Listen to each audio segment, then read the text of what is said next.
Here. Cindy Wright. Here. Wayne Feldmeyer. Here. Ed Hamel. Here. Jim Weezer. Here. Larry Hafner. Here. Josh Grant. Here.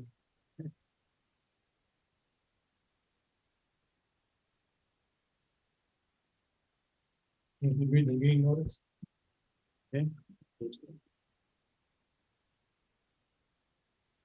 Notice of continuation of public hearing. Please take notice that an application has been made by Bluff Country LLC 5130 County 21 with Crescent, Minnesota 55921 for a conditional use permit to have a dwelling in an agricultural district, sections 14 to 14.3 additional uses, subdivision 1, subsection 10 in the Crescent Township on the following premises to wit: northwest quarter, the northeast quarter, or fractional northeast quarter, northeast quarter, section 1, township 104, range 5, Houston County, Minnesota, parcel 080276000. Said applicant standing and making application is as the owner of said described lands. The hearing on this application will be held at the Houston County Commissioners Room, City of Caledonia, Minnesota at 5 p.m. on Thursday, November 16, 2023. All persons having an interest in the matter will be given the opportunity to submit comments relative to the granting or denying of said application. Comments should be mailed to the Environmental Services Department, 304 South Marshall Street, Caledonia, Minnesota 55921, or emailed to martin.herrick@co.houston.mn.us. Must be received by Wednesday, November 8, 2023. Comments in regard to the petition received by this date will be part of the public record and will be made available for review by the Planning Commission prior to the meeting. Houston County Planning Commission by Martin Herrick, Zoning Administrator.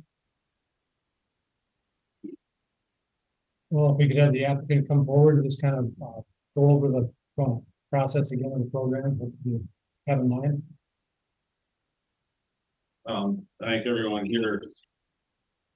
Most of these people have been here before, so I probably don't have to get too deep into the woods about it, but basically we're taking this piece of property, subdividing it on clear. Could you identify yourself, please? Michael Sexauer, Thank you.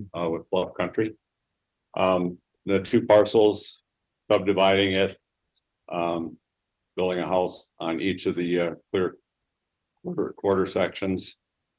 And I think everyone here has a map, so at that I'll probably do a follow-up when everybody's finished. Just a question on the driveway. What do you have in mind for driveways coming off the road there? Do you have something figured out yet, or? I've got an idea what we're gonna do, sure. Would that be closer to the corner to the left where you come in there, or what? There'd be two of them. Both of them would be on the straight where it's fairly straight out there. We bring them out so that you got to build up and you're coming up, you're not coming up, jumping onto the road. You'll have a flat area. I like moving dirt anyway, so really not a big issue. All right, I guess with that, we'll just Thank you. go forward. Comments from members of the public on the application? You care to come forward to the microphone and just state your name and kind of what you. Yeah. Dave Baumgartner.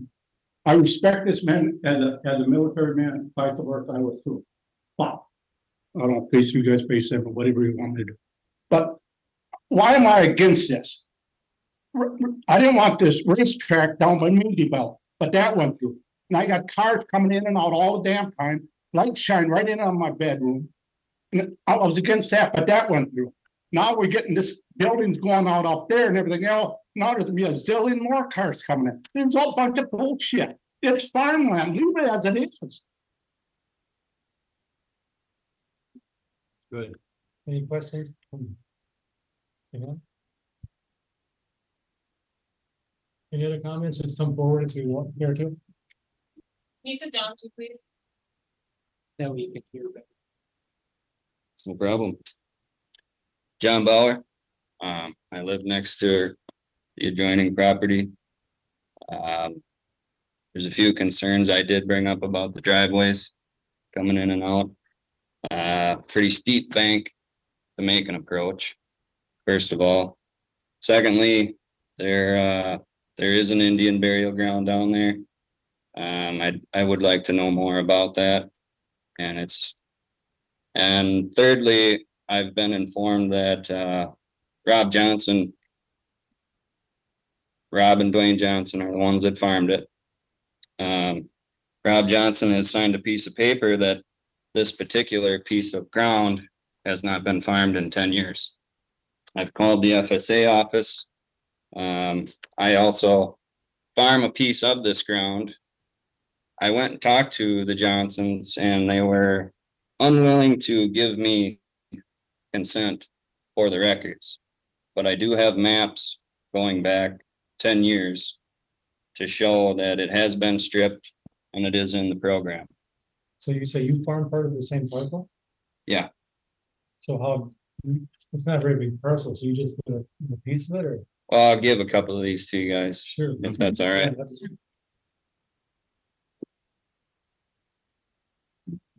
Sure. Yeah, we can share. Yeah, those are 10 years worth.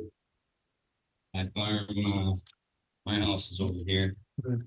And I've always rented this piece of ground from Bernie Eden, which now we have bought. But, this is back to 2013. And this is the piece we're talking about here. but you- Yeah. You farm this part here. Yep. Okay. So, I don't know who's pulling a fast one and who, but it would not be in the program if it hadn't. So you say there were strips over here, Correct. Okay. That's documented. from how long ago did you say that? was? Well, this is every year, 2013. Oh, okay, you got it. Right here, program here. So you guys can go ahead and look that this has been farmed, it has been documented. It is in the program. You can have that too. Now, we're supposed to be protecting agricultural. land. Yeah. That's what I.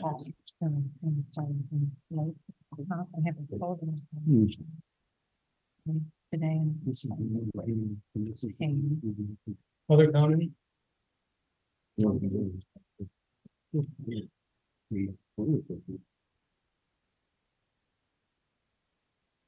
My name is George Johnston and I live right next door to Want to this sit farm. down so Mike can I pick up? want to say this first. I brought a petition up here. I don't know, did any of you ever see that?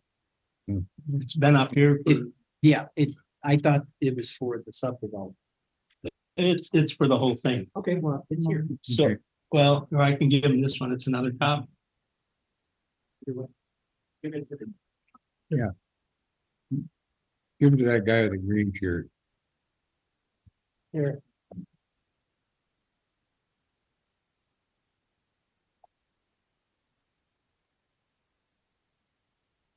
There was a comment made about that petition. That probably 50% of them people signed that without knowing what they're signing. I personally got the 118 names. I sat on porches, kitchen tables, out in the driveway.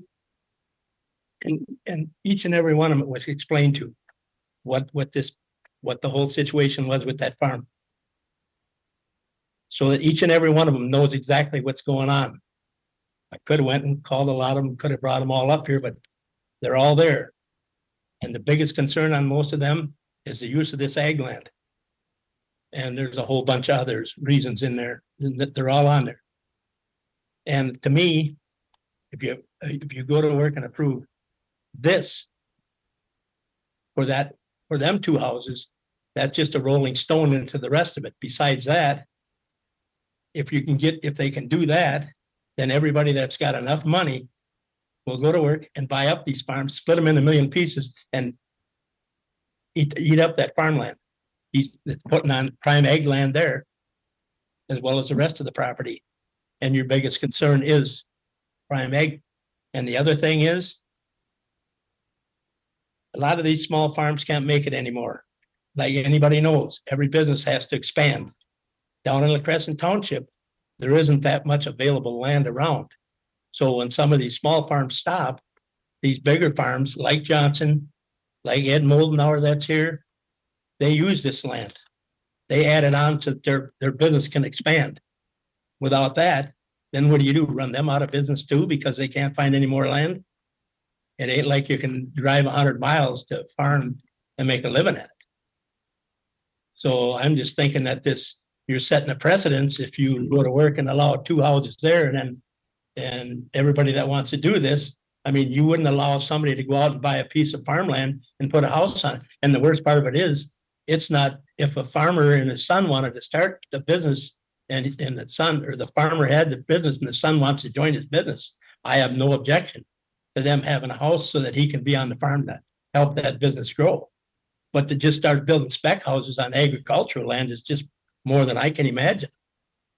Because there's nobody wanting that house right now. They're just gonna build it and then sell it. And it's on prime ag land again.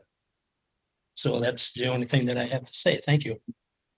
We gotta get your name in. George Johnston, was it? John Stum John, with a T. with T. Here's this information.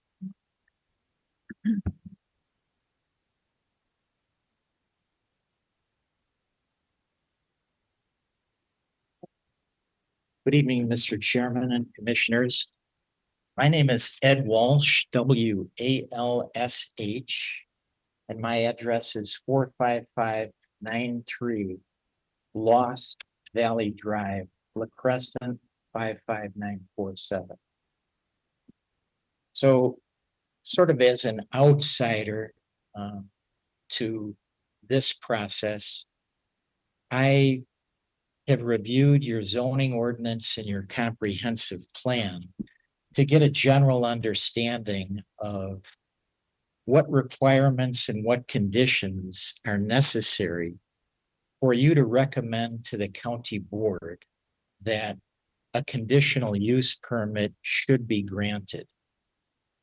And the prevailing theme that I have seen in your comprehensive plan, as well as your zoning ordinance, is that for obvious reasons to you, you and the county commissioners historically, right up until today, have made a determination that agricultural land is an absolute priority and premium, and the preservation of that land is something that is promoted both in the comprehensive land use plan and your zoning ordinance.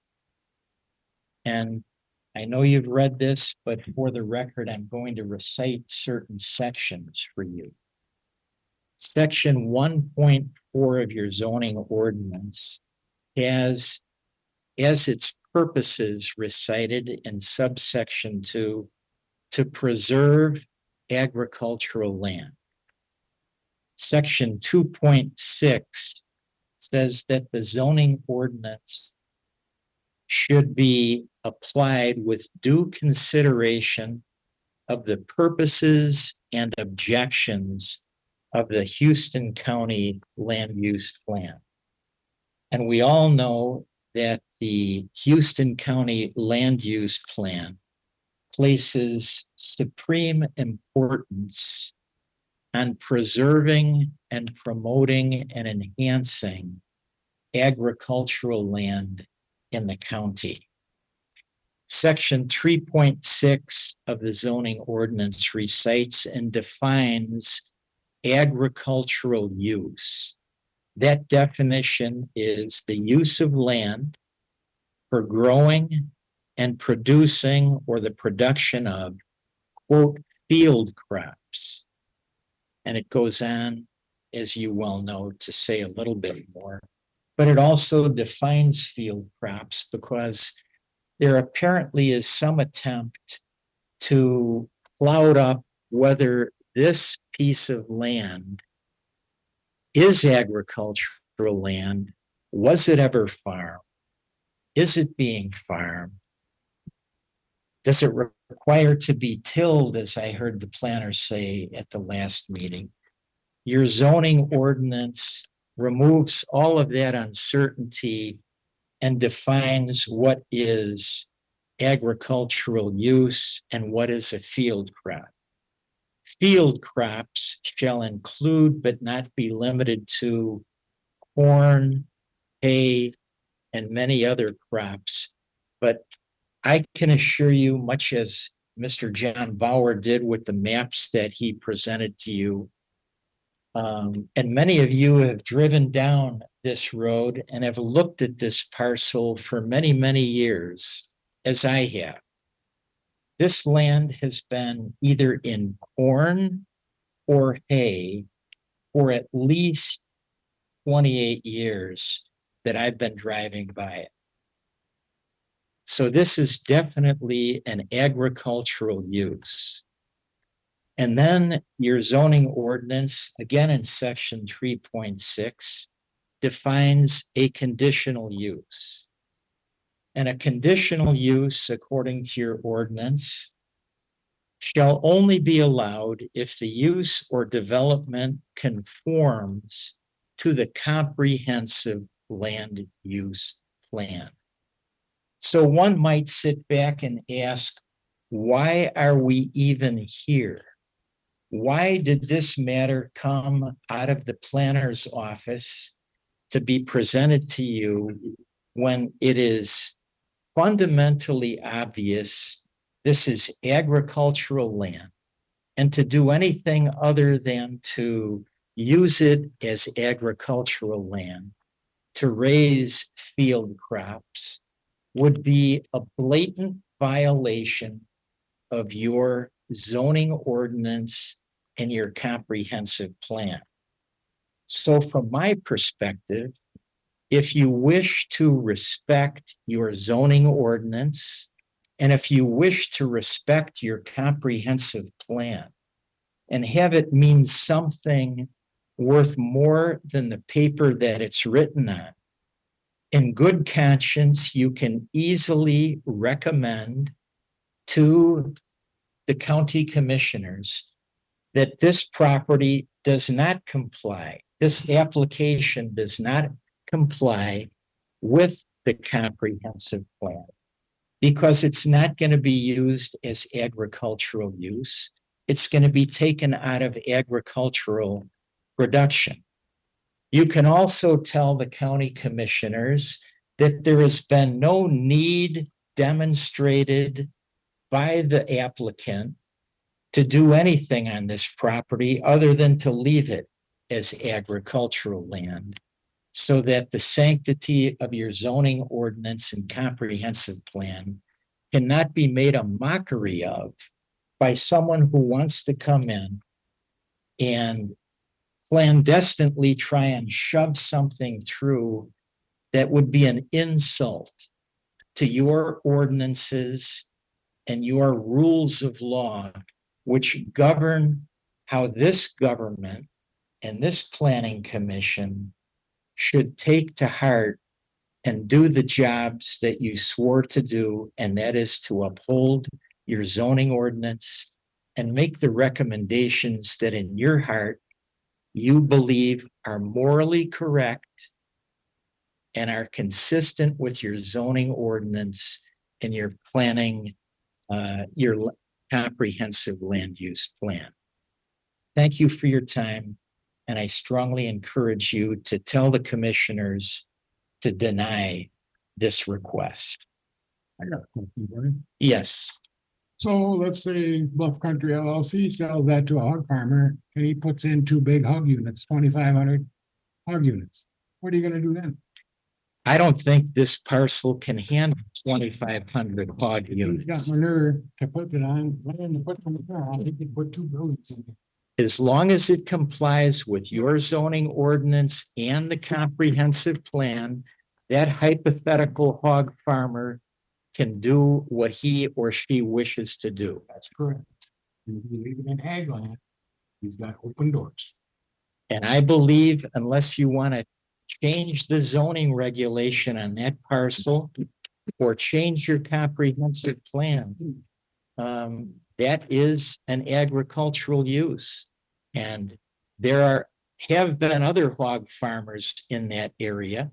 And for reasons only they would know, they've stopped hog farm. But to answer your question directly, Mr. Commissioner, I believe that hypothetical hog farmer could put the hogs in there and I would not be here objecting to it. Okay, that's all.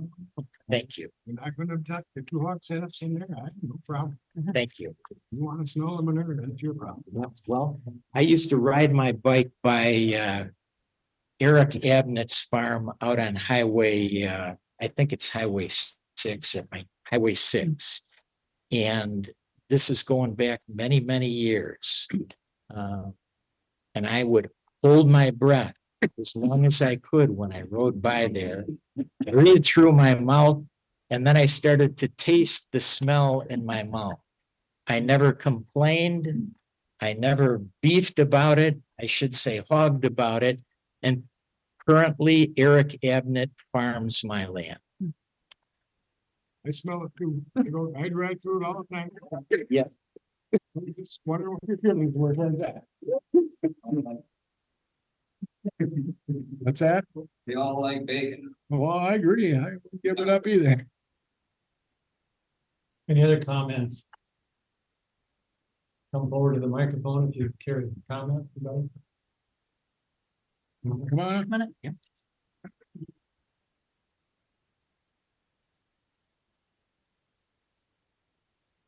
My name is Lori Bauer.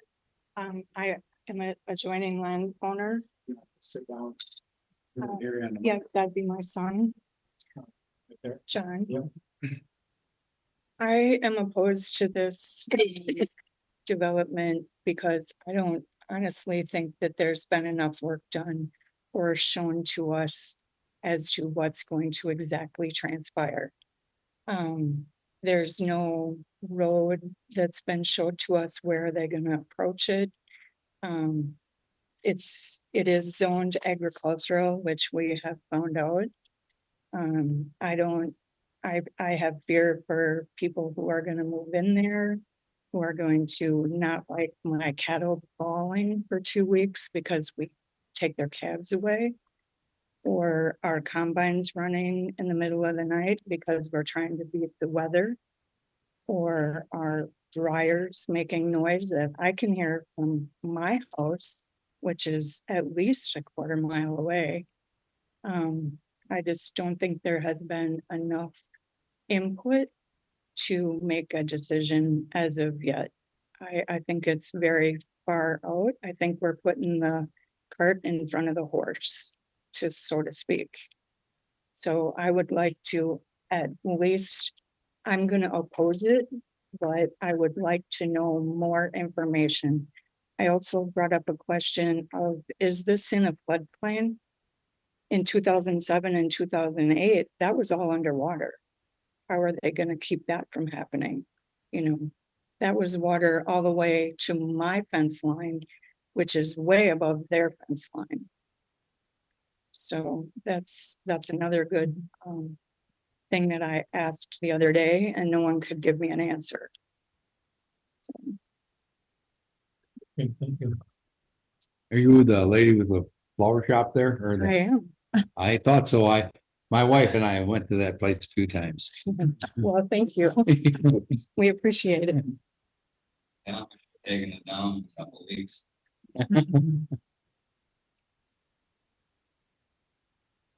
Gonna put up a hog barn. I know my bacon's gonna be wrong. Any other comments from the public? My name is Tony Oldenburg and I live on Burns Valley Road. I'm wondering what the township and the county's going to do about the road traffic. Now, I understand this is only a couple houses now. But I mean, you got concrete trucks, you got building trucks, and that road is, everybody knows, is basically built on springs. Culverts haven't been updated for many, many years. It ain't gonna handle the traffic. I've been building roads for 40 years. It will not handle that heavy traffic on that road. And I oppose it because I gotta drive that every day, and my wife does, and all my neighbors do. You start building out here. When I built my whole shed, when I put my addition on my house, I had to give money to the township to make sure that I didn't wreck the road and above my driveway for the most part. I had to give them a deposit and I got the deposit back. But who's going to pay for the roads when this happens? That's what I'd like to know. I don't know if the county's got anything or the township's got anything in their budget for that. it's a major deal out there because you don't have a lot of room to work and it's all swamp. That's my feeling on it. Just I'd like to hear from the township. had a meeting. Yeah. We'd like to hear from the township. That'd be the. So Are you So- done? I'm done. Thank you. Thank you very much. You wanna come forward? Yes. Roy Lemke, I'm Township Chair. So, do you have some questions? Or what would you like to know? I believe you had gotten a summary from our last meeting on We Monday. did. That was very good. And we had a lot of questions at that meeting as well. Especially with our Native American burial mound situated there. And I don't know if you have resourced that at all or researched it as to how that is protected. Gonna talk to us about it tonight. Yeah, that, I think before any decisions are made, I think that needs to be addressed before anybody goes any further with anything. So do people kind of know where this burial, is it a burial site or an archaeological site? Is it? It's an actual mound that you can see. That's, Is there headstones or no headstones? no, They never- no, They never had it's it, not, so- it isn't marked that. No, I mean, back then they didn't have a problem. No. But like you've heard tonight from everyone here, the agricultural questions coming up. The road itself, as Tony had mentioned, we go from this project to a larger project, it will be a problem. And we're gonna be, hopefully, we'll be able to bond. But if, How wide is it? How many rods wide are your area there? of the road itself, Yeah, is it 4 rod road? it's a township road, it's a 6 Yeah, ton. some road, township so- roads are 3, some are. Well, it varies too, because we sealed Yep, out, so it's that's what going I in wanted to and know. out. There's some of the corners that are narrower than that. It's not. It's not right to spec. I think Tony, you can probably eject. He's not listening, but You ever taken a traffic count for that road? there, actually, Brian has a traffic Yeah, count and yeah. I'm There's a sure recent Martin traffic has that. count. Brian Obudensky. How recent? This year? Months. Okay. But that's a small snippet though, too. I mean, it was during a It's- month long. Yeah. Was it a month long? We can bring up the. But you're also having traffic, on that road from, obviously the golf course that's there. Does the city of La Crescent talk about annexing your park? What part? The golf course itself? Well, That is in the city. these cities want to get bigger all the time. Well, that's also part of it too. They have a comprehensive plan too that they wanna, they wanna keep growing. And where are they gonna grow? They're gonna grow out the valley. Because that's where they wanna be. Problem is I haven't heard too many people say, gosh, that's a beautiful concrete road or that's a beautiful sidewalk. So you're gonna lose what we have out there. Have you ever approached the city about giving assistance because of the golf course? No, they're not gonna put in for that. In fact, they're trying to annex more properties from the township. We have a Crescent Hill. Well, I was just curious if you Annexation. ever approached them as far as getting assistance I to have. take care of the road. No, and I'm sure they wouldn't. I don't think they have the funding for that. And Isn't the annexation part where the city of La Crescent hauls all their, sewage to La Crosse? They can't haul anymore to La Crosse now? Yeah. no, It's recent changes. they They just have? signed, I believe, a 20 Well, that's year. what I'm asking about. Yeah, this came out of the blue. I don't know. Okay, I think they've been There's something about 220 new. like 220 or 225 Yeah. new homes that they'll be able to hook up That just for. popped Oh, really? out of nowhere. Right. Yeah. So I know they were negotiating back and forth. I believe it's a 20-year agreement I think they have with the city. of yeah, I was Nebraska under the right now. impression that they were full, That's what they used to That's say. that's what I. Yeah. I asked. it. But that doesn't mean the city of La Crescent rates aren't gonna go up every time they hook up a new house. Yeah, So, that's right. you don't own the car and you have to borrow it, Yeah. so. You mentioned there would have to be a bond. Is that right? We, Maintaining? when or- houses were built or are built in a township, I myself had to present a bond as Tony had mentioned too, to make sure that road is protected. Now, I've had deliveries brought out I work at the course, so, we have Bill brought in, whatever, but we're not bringing in bulldozers, excavators with dovetails dropping on a road to get down to a building site. So that's usually what happens to a road out there with the construction Mhm. equipment. Then it's seal coat as well too, so you know how easily that can be tore up, especially in the heat. Because that oil likes to bubble in the surface, stick to the tires, and it'll pull out big sections of the road. That's a big concern, make sure that that's maintained. We just spent $113,000 just seal coating our roads this year. Now we rotate those through on a 5-year rotation. Yeah. We don't do them all at one time because there's no way we can afford to do that. When And was that road done last? 3 years ago, I think it was. So it'll be coming up. I know at the golf course, you know, that's constantly brought up. The fact that there's so much traffic from that on that road anyhow, so what's the difference of a few more homes? The difference with that is in 1991, we had 41,000 rounds of golf. So not everyone obviously brought one vehicle out there, but we had 41,000 people that played. So right now we're down to 24 to 25,000 rounds. So our numbers have dropped. But now when you start adding more and more homes out there, our season is 6 months. Now you're talking year round. Yeah, you're right. Could you summarize the other key points that the township made that you provided for this commission? As to The The road- attorney's letter? yes, the road bond itself, that was one issue. The driveway was a concern and how they're going to enter and exit that because it is kind of a blind corner right there. And the property does sit low.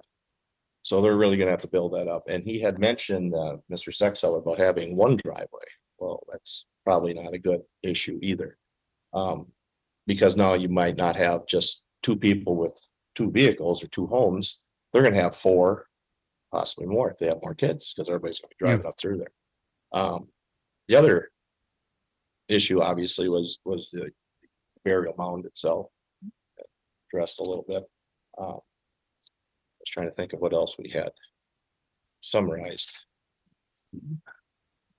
You feel that down the road, I think Mr. Sexauer is talking about putting septic mountain systems in.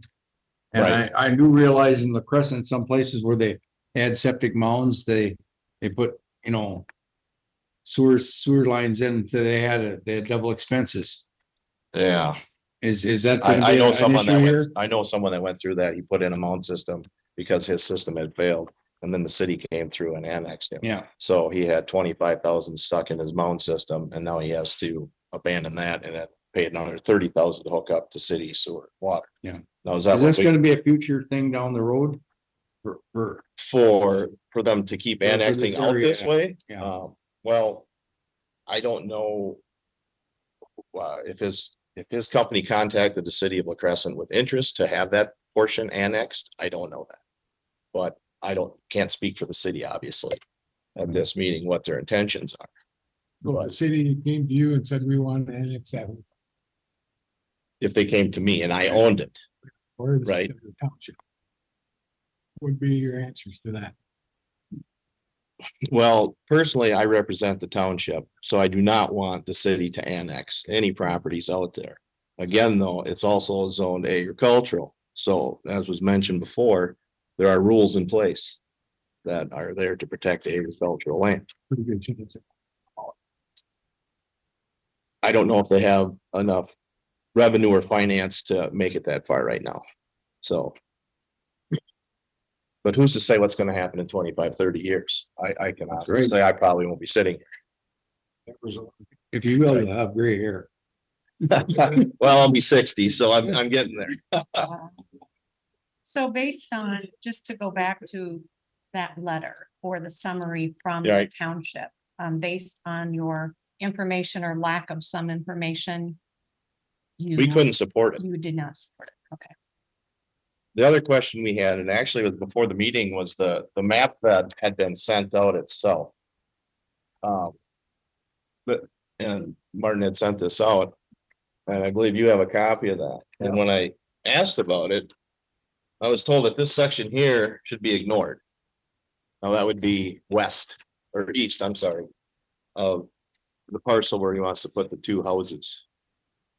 Now, is that on your maps? So if that's a conditional use, doesn't that include that section as well? But we're supposed to ignore this section. So that was another question I had. So are we to ignore the man behind the curtain? Like on the Wizard of Oz? Or Everything in the blue. everything in the blue would be considered a conditional use, correct? So I don't understand why that section would be told to me before the meeting, and even during the meeting when I questioned, have it clarified. Oh, no, that's not part of that. Ignore it. That's not part of it. Well, Mike would have to clarify that. The conditional use that we're talking about are two Right. individual conditional uses for two non-farm, single-family dwellings. Correct. As for any other locations, those have potential for other, permitting activities. So this is included with that? That's what we No. weren't clarified. This hearing is just for that. Right. No, but the map shows that one section in blue as highlighted as part of this discussion, correct? The two parcels we're talking about, Okay. Yeah. Yeah. It could only be the parcel for the Well, south. and South of. right. This is, sorry, this one is the southwest quarter. Right. This is the number 2 meeting that we'll be having after this. Okay, so you're gonna bring that other section into it? The other, right, Okay. yes. Okay. So that was part of the confusion that we had at the township too, that we're looking at this and he's putting 2 lots on there. Is that to increase the acreage of? The, his ability to apply for 2 conditional use permits was by virtue of it being 2 open quarter. Right, that I understand. And so there's the line, but realize that this meeting is a continuation of the first. Right. Hearing. Right. The next ones after this is not, that is an initial meeting for the other part, the north quarter, so to speak, and then the south quarter. Or the second CUP. It just so happens that line runs through the Okay. middle of that. But that was something that wasn't, really clear to us at the board either. So. Now everybody knows what little chunk of land we're talking about. Has anybody got any proof that was farmed in the last 10 years? The triangular. The triangular piece, do you have proof from the SC office or anybody that I read think it or? Yeah, he just gave you that. Well, he gave the maps, So this piece, the map. whenever this was farmed, it's part of that It triangle. could be on the south side of the road. Yeah. That 2 little hay fields that are sitting there. Yeah. That ever been farmed in the last 10 years. Yeah. You have proof of that? Right there. That's what you. Okay. Okay. 2013 is the first one, and it's 10 years worth of maps. Good. Top right hand corner will tell you what year the image is from. Mhm. I was not able to get consent to get what was planted, because I was told from Ralph Johnson specifically, if we want to get down to brass tacks, that he feels if he crossed this man, that he would not rent him that farm next year. I said, he ain't gonna rent it to it anyway, because he's gonna put houses there. And first of all, foremost, Rob told me that Mike had checked into it, which those records are confidential. So that right there is BS. And is it perjury? To make somebody sign a piece of paper that says that hasn't been farmed? And right there's proof that it is. No, these records aren't confidential here. What's that? These records that you gave us, they're not confidential. Yes, they are. So. We don't know what was planted on there. That just, Okay, but you got them because you have this little parcel across. Correct, All right. correct. Yeah, I've been up to the office too. I just didn't realize where you're going with that. Yeah. They'll haul it right to jail tonight. Well, that's not really. I'll drive. That will be great. Okay. Did you have any other questions for me? No, no, thanks. Are you done? Yeah, you've done very good. Thank you. We got your opinion. All right, thank you. Any other comments from the public? Other one, come on up. My name's Travis Baumgartner. I live on the actual farm, the Eden Farm. You're the one that lives right next to it, then? Yeah, I'm right in the center of the heart of the whole thing. You got all the flowers? All the flowers? Yeah, No. I don't like this. The other lady better. He takes the trees. So- you live right there. So I bought that 10 acres from Mike. Yes. And my concern is like, all these people are saying around me and like coming up to me and the road as it is, I didn't notice this until we moved out there. My wife is an avid runner and she's scared to run down that road right now. If we were to start building houses and putting more cars. How does this situation get any better? And from what all these people have presented, I don't understand like what debate we're having here, to be honest with you. Well, the contention comes with what the land was used for in the last while, and we have that affidavit. Yeah. That's not. So that's where some of the question came in. I mean, we could, if you give us a week, I'm pretty sure that these people behind us could get you 500 signatures that people have drove by that have known and seen that. Well, we kind of got maps here too, but it's sometimes you don't have all the information either, you know, so you don't. Flying blind. Kind of. Yeah. But you're the neighbors out there, so I mean, your opinion is pretty important to hear. Yeah, well, that's kind of what I'm assuming that we're here for, and I just don't understand what the big debate would be. It's kind of black and white if, for me sitting there looking at this from an outsider, you know. That's why we have hearings. That's why we have Yeah. these open That's debates the for process. everybody. Yeah, I appreciate your time. Yeah, thanks, Lon. Other comments? You had your hand up like again. Yeah, I mean, You want to come forward again? no, Yeah. I literally watched the hay bales come off of it this year. I'm right next door. That's the only thing that was taken off this year was grass hay, but I'm a beef farmer and that's what my cows eat is grass hay. So you build hay? I did not. No, I do not farm that particular piece that he wants to. So they're saying that whole farm wasn't, there's nothing done on it? It's fairly in the area where Just that. there's Not part to track at my house.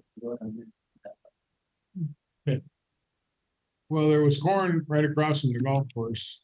I don't know how many years ago, because I got a bad slice and I lost 3 balls in the corn. Only 3? Well, maybe a few more. Other comments from the public? One more? I'm the oldest one left out there, all the old farm stuff are gone, but I've been out there for 58 years in that flat piece across from that golf course.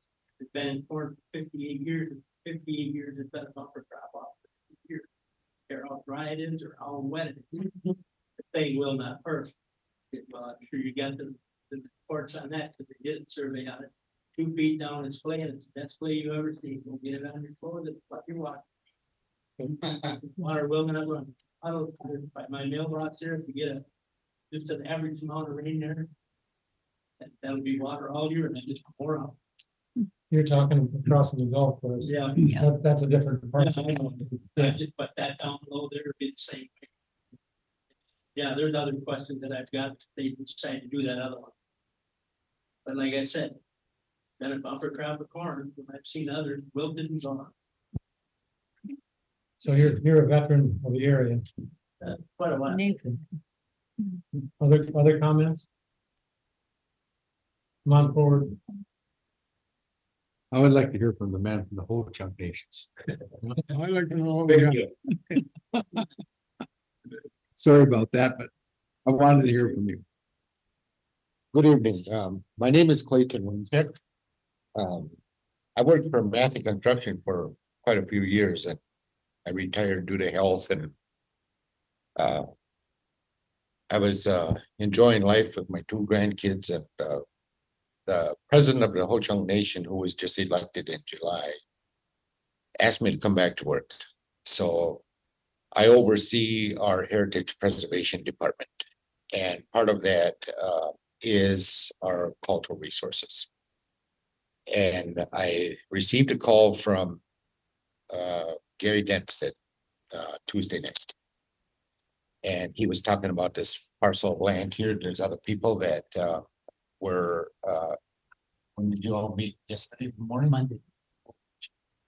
Anyway, they all gathered at this site here and apparently there's either burial ground or burials or mounds there. And being Ho-Chunk is tough.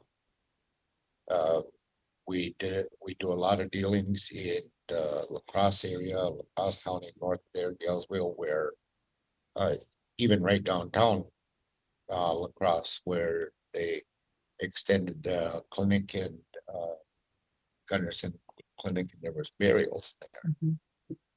And you know, so we kind of get the rough end of the outcome here. And being that these are burials, they could be burials. I'm not saying they are. They could be burials. But what this gentleman is asking to build here, and I was just asking this young man back here, if these are burials here, and he's going to build in this piece here, there's like 100 yards away, and how much of this is going to be play area or whatever?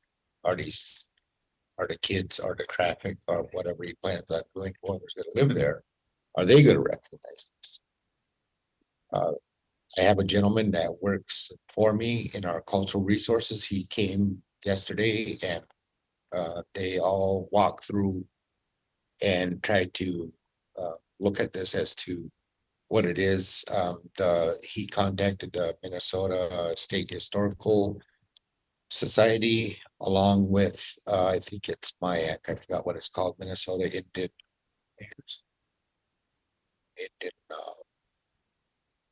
God, I did not think I was going to be speaking here. There were some others that were supposed to meet me here. So anyway, it's another MIAC is they oversee native objects, things like that. They're archaeologist type folks like that. So speaking to Bill Quackenbush, he was the one that met with them, and they would like to get a chance to look at this property to see if they are actually burials in there or mounds. Over the years, we've been dealing with Iowa, where they have what is it, across the river there, all those mounds right there, they got that Effigy mounds. yes. They're And up on top.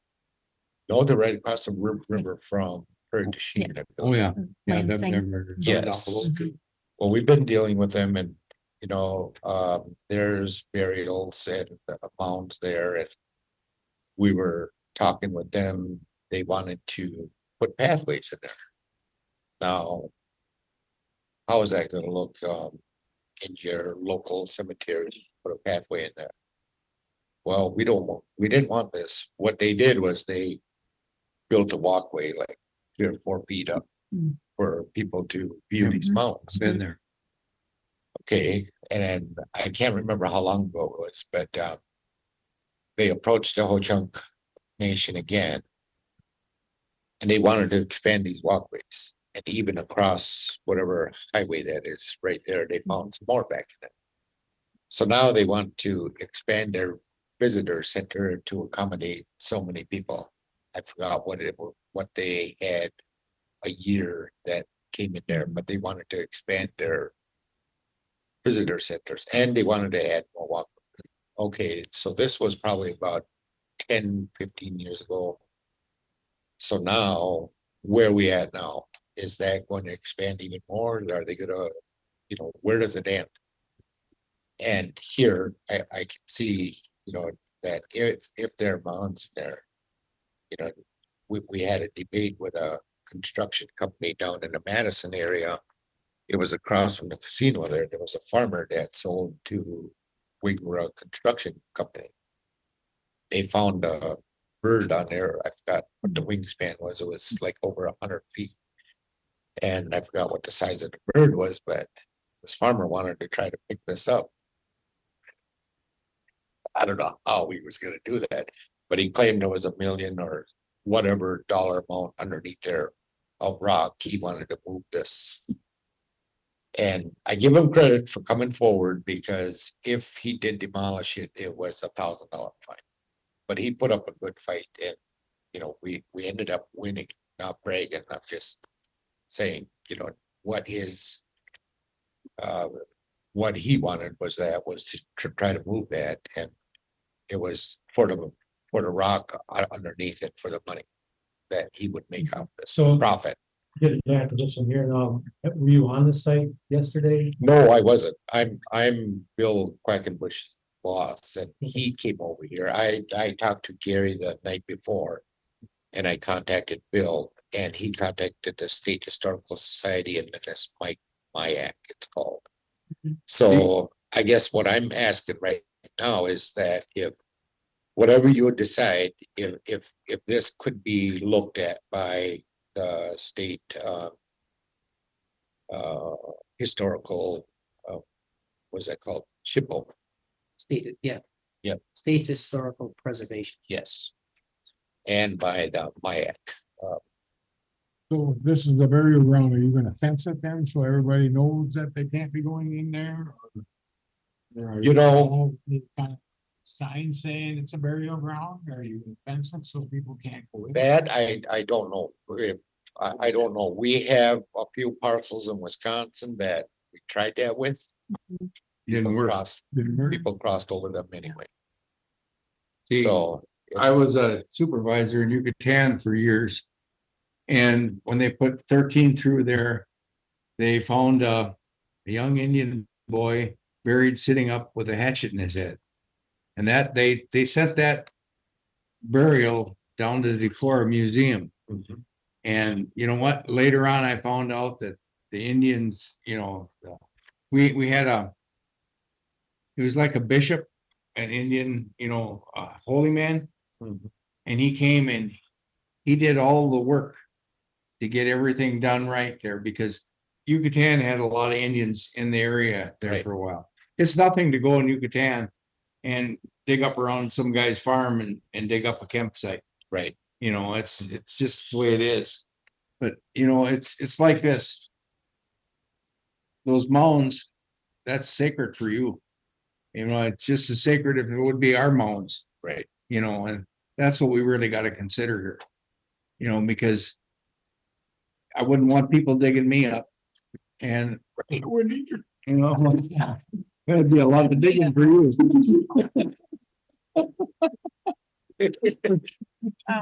So whereabouts are these located? Is this on the bench in the field, or are they down more toward the stream, or just give me a rough idea where you think they are?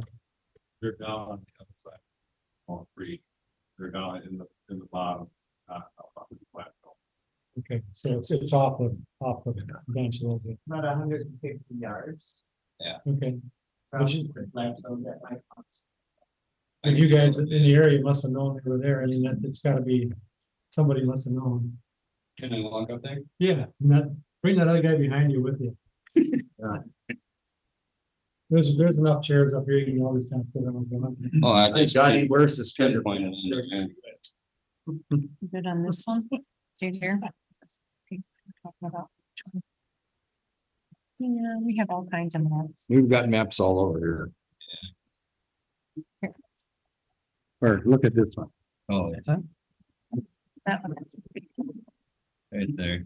Okay. That one cedar tree. Quarter section. So where that dot is, Yeah.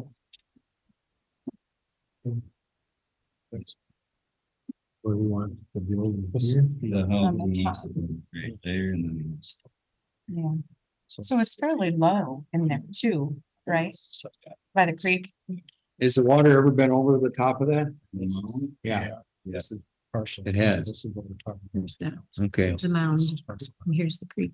It's 160 yards to the sun. Hmm. Okay. Okay. Thank you. Thank you. It's helpful, thanks.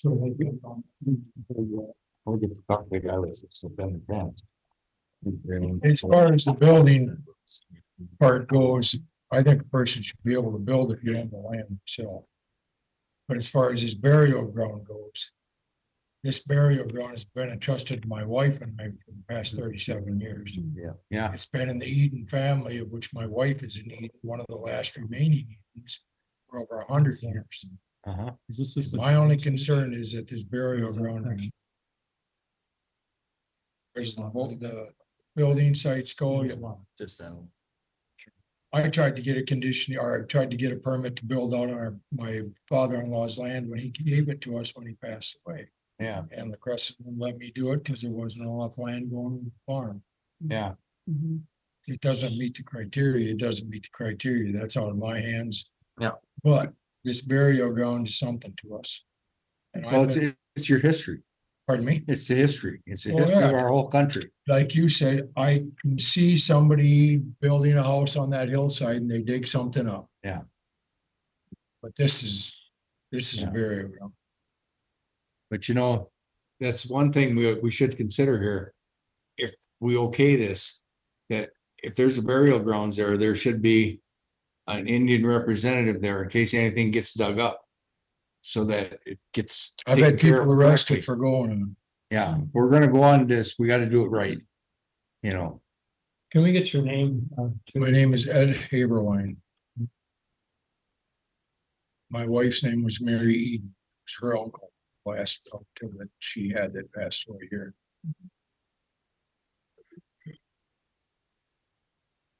That's all I got to say. I just, oh, as far as the glad building you showed goes, up. the building's gonna go whichever way you guys decide. That's out of my hands, pretty much everybody else's, but burial ground's gotta remain a burial ground. Yeah. I'd be pissed if somebody dug up my parents. Yep, that's So right. I would would be you. too. Not that Mike's gonna dig it up. I'm not saying that's what's gonna happen. No, but we've had this happen in Yucatan. Where people found burial grounds over in Blackhammer. And they went and dug them right up. There was a forester. That told me about that. He had gotten land cheap. And they had Indian burial grounds in there, and he said 2 weeks left after, you know, somebody found out about it, they dug it up. And they don't find much, because it's mostly gone. More people that know about, more issue. Yep, that's right. They're gonna have an issue with me if I catch them on it. Yeah. And it's Mike's land, but if I catch somebody digging on it. And actually, see, when they had this thing in Yucatan. People would come to me and they'd say, well, you know, I think I've got a burial ground on my property. And I told them, I said, well, just leave it sit. Don't do anything with it. You use, because that's where you're doing the Indian people justice. You're desecrating. And that's the only way I looked at it. See, I lived in La Crosse over the Little John's house in there for years. So I knew what Indians were like. Okay, thanks a lot. So you guys. Any other comments? or Thanks for concerns? coming. Oh, you're welcome. What next steps then you or others would follow with, maybe contacting SHPO, SHPO, Minnesota, or what, where do we leave this? Well, he'd have to get a holy man to come in Well, if they they're gonna would- do any digging.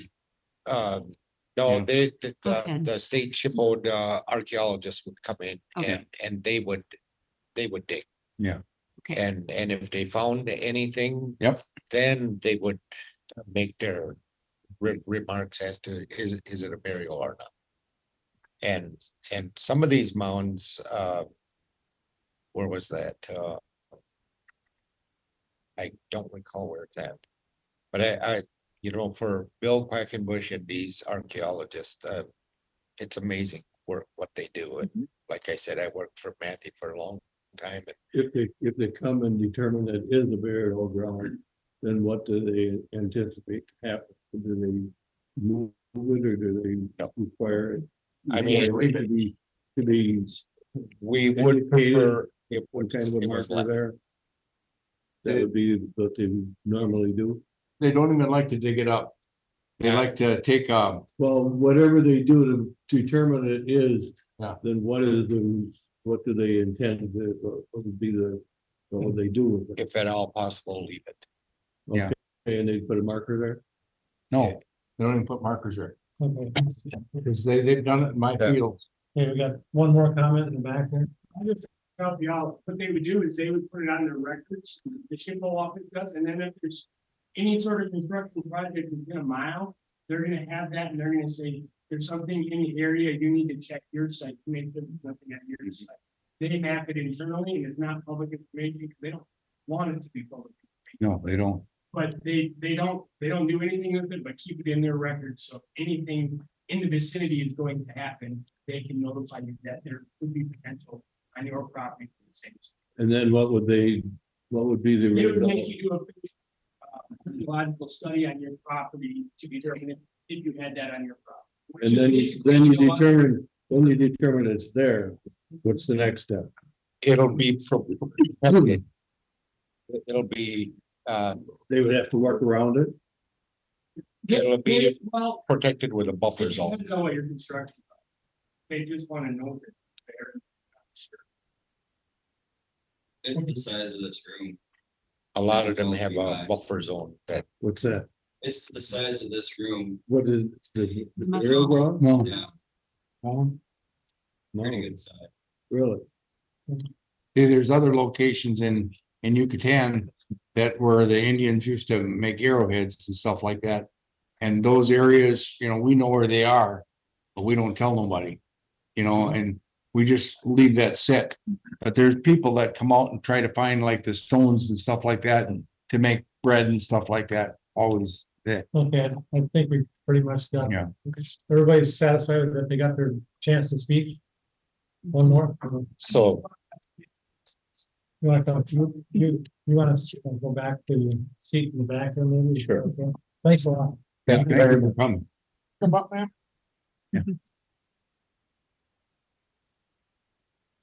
My name is Darla Shaska. I'm an attorney from La Crescent. Could you spell that for us, Kate? KRZOSKA. Really? Some of you might be familiar with it from the former GIS coordinator. Okay. I'm familiar with the property. I've been working with Mike on a few of these issues as they've come up. A couple of things I just wanted to touch on because other people didn't know the answers. Number one is I did talk to Brian, the county engineer, about the road. And the first thing I said is, I hear you did a study. Yep, I did a study. Are you concerned? No, I'm not concerned. Said, I hear other people are concerned. He said, well, it's not the county's road. He said, if the township is concerned, they can do a study on that. Describe the kind of study they could do. Mike went out and actually found a company that could do that kind of study, and we gave that information to the township. But they didn't even talk about it at Monday's meeting. I don't know that they're interested in doing that. But they could do a study on the road. Brown Intertech would do it, or can't remember the quote, but where they bore into the road. It's obviously not something we can do. They bore into the road, they do a study. Brian said very clearly, it's not my road, I'm not, but I'm also not concerned about it. So that was, without him doing any work on it, he wasn't concerned about the condition based on. That's kind of a surprise, because I was on the town board and we had a road that would need to be repaired in Rushford. Mhm. And I called the county engineer and he came right out and he went through all the specs with me. Yeah, And checked the road and did everything for He's our looked at town. the road, he's not concerned. That's the answer I got. He looked at the road, he's not concerned. But if somebody is concerned, he said, it's not the county's job to do testing on the road. If they're concerned about it, they can do testing on the road and Yeah. determine what's going on. But from his perspective is, he did do the traffic study and he's obviously seen the road. But that's what he conveyed to me is, I said, are you concerned? Because I wanted to know the concerns up front. What should we be doing? How do we address these concerns? Not concerned, was the answer I got. Can I ask you what was presented to him? What is he not concerned about? I What was your said, question? we have these two parcels that we want to develop. Mhm. We're talking about different things out there. Are you aware? Yes, I'm aware. I understand you did a traffic study. Yes, I did a traffic study. So what caused him to do the traffic study? I don't know. I just knew he had done one, so I thought I'd better call him and find out. Brian, are you concerned? Because if you're concerned, we should address those concerns. And he said, well, I'm not concerned. But it's also, if somebody wants to do something and dig deeper into the road to figure out the exact condition, then there's testing you can do, but the county's not gonna be the one to do that. So he's not concerned about this ask. This About request. addition, yes, correct, about additional traffic on the road. Any additional traffic? Or was it a certain, because usually traffic studies are a number, right? Yeah. Yeah. Am I not, maybe my discussion with Brian was different than yours. Did you get a traffic study from the county? Christian Township? Yeah. Yes, we have that same study. Yeah. How many cars went through? I don't have it. I think I'm gonna go guess 9,900, What was it? about 890, 900. It varied from day to day. I think it was a week long. We could bring it up. Another thing that I asked Brian today, and Brian's actually in Kentucky at a conference.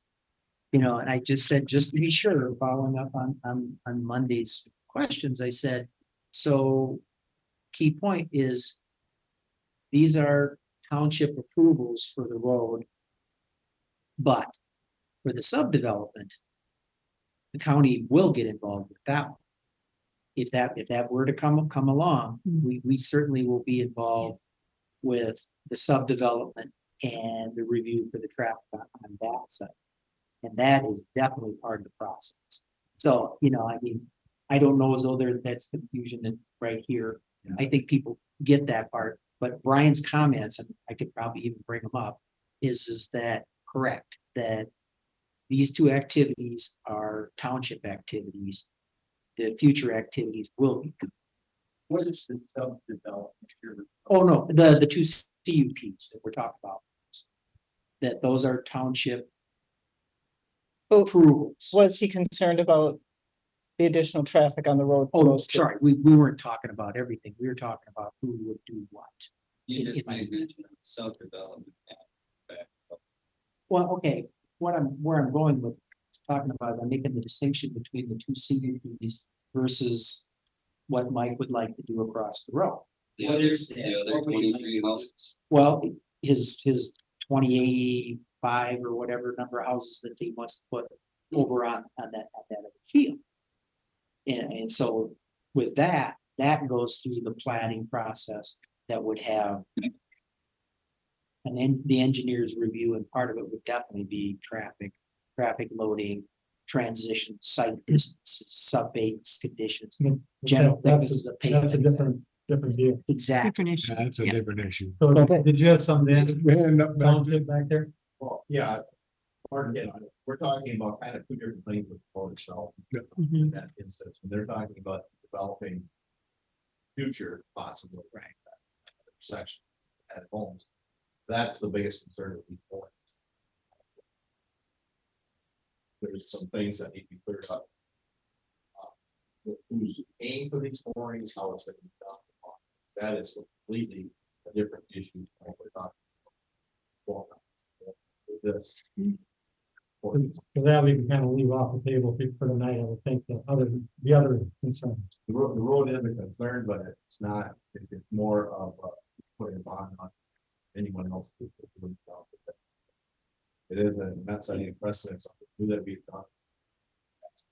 People build up. No, it's not. If it goes. Okay. One to go. Mhm. Your township's putting a culvert in on the driveways or everything? That's on the developer. You pay for it yourself. Mhm. Okay. See, in Yucatan, we always put a culvert in for the, Now, whichever building has. Township, yeah, never putting in, they put their own culvert. okay. The numbers you stated, Marty, were those daily? I'd have to bring. From my notes, it said 890 weekly is what, yeah. When was that taken? In the summer? Month ago or something. Couple months. I'd say more than a month. I think there's a couple. I think the idea was during prime golf season, some of the other things. Where was the point where they started to count? That I'd have to look up. I mean, was it like right off of Sixth, or was it? I have to bring up. Yeah, it was before the first drive. So it's all of the traffic. Okay. Prior to the golf course being. open. Or the major. Anyways. I think you allow people to walk. Right? Just some other points to it. I was just gonna talk a little bit about the balance in the comprehensive plan. I think you all know, you've read it, right? It took a lot to pass it. What is there's two, as I read the comprehensive plan, there are two competing interests that you're trying to balance. One is preservation of farmland. The other one is the county needs development. The county needs development. That was in the plan. They talk about it in the plan. And where do they need development? Well, unfortunately, or fortunately, they've targeted areas in the comprehensive plan for development, and it is around existing cities. So we're going to preserve farmland, but we also need to develop. And if we develop, we're going to target development around places like the city of La Crescent is one of the targeted areas. So then the question becomes, where is the land that's going to be developed around these cities, right? It's not like the topography of La Crescent is so favorable, but there's all kinds of extra land that can be developed there. You know, this is a parcel of land that can, we think, support 2 houses. If you divide it and you do the CUP process. But I think that's the balance that you're looking at is, are we, you know, we do have this interest that everybody here is talking about tonight of there's a farmland preservation element to the comprehensive plan, but if you don't allow the development, then you have to ask, well, where would we develop? We have targeted development in our comprehensive plan. How are we going to accomplish that if we can't approve, you know, the parcels that are available and supporting septic and things like that, which of course he has to do all of those things that are in compliance with all the rules. That land isn't just everywhere open and ready and available to be developed. So that's why a seasoned developer came up and said, okay, this is a parcel that would work well with subdividing into 2 pieces. So How do you respond to the issue with the burial mound? Mike said on Monday night, he said, if somebody would take, you know, if I could deed the land to somebody, the DNR somebody, I would. He just doesn't know. Nobody really wants it, right? They'll mark it, but he was hoping, you know, hey, if there's the DNR would love it, I would love to give it to him. He doesn't plan to touch it. He doesn't plan to go near it. His plans don't have anything to do with it. He feels very strongly in private conversation with me that nobody should ever be touching these things, that this is, you know, something that should be preserved. But So if we put a condition with the CUP as far as, let's say, you know, when construction begins that, you know, if, I'm not exactly sure how to state this, but if something is found or if somebody should be there to witness. If something is found, would that be possible? to Put that as a condition on the permit. You're for that. I've got no problem. Or even better, maintain a buffer. The Native American mound that is there. I mean, the idea that I'm gonna go down there and tear this thing up is probably ludicrous. I don't think I get my machine across that creek anyway. Well, I don't think that's the issue. It's just a matter of if this area is developed, Right. how do we protect that? That's correct. So I mean, if somebody wants to come in and do a study on it, like you talked about, I have no problem with that. I'll welcome it. And we need to have somebody come up and take a look at the site when we start excavating. Let's do it. I'm not here to create a battle. I'm here to make something happen good for the community.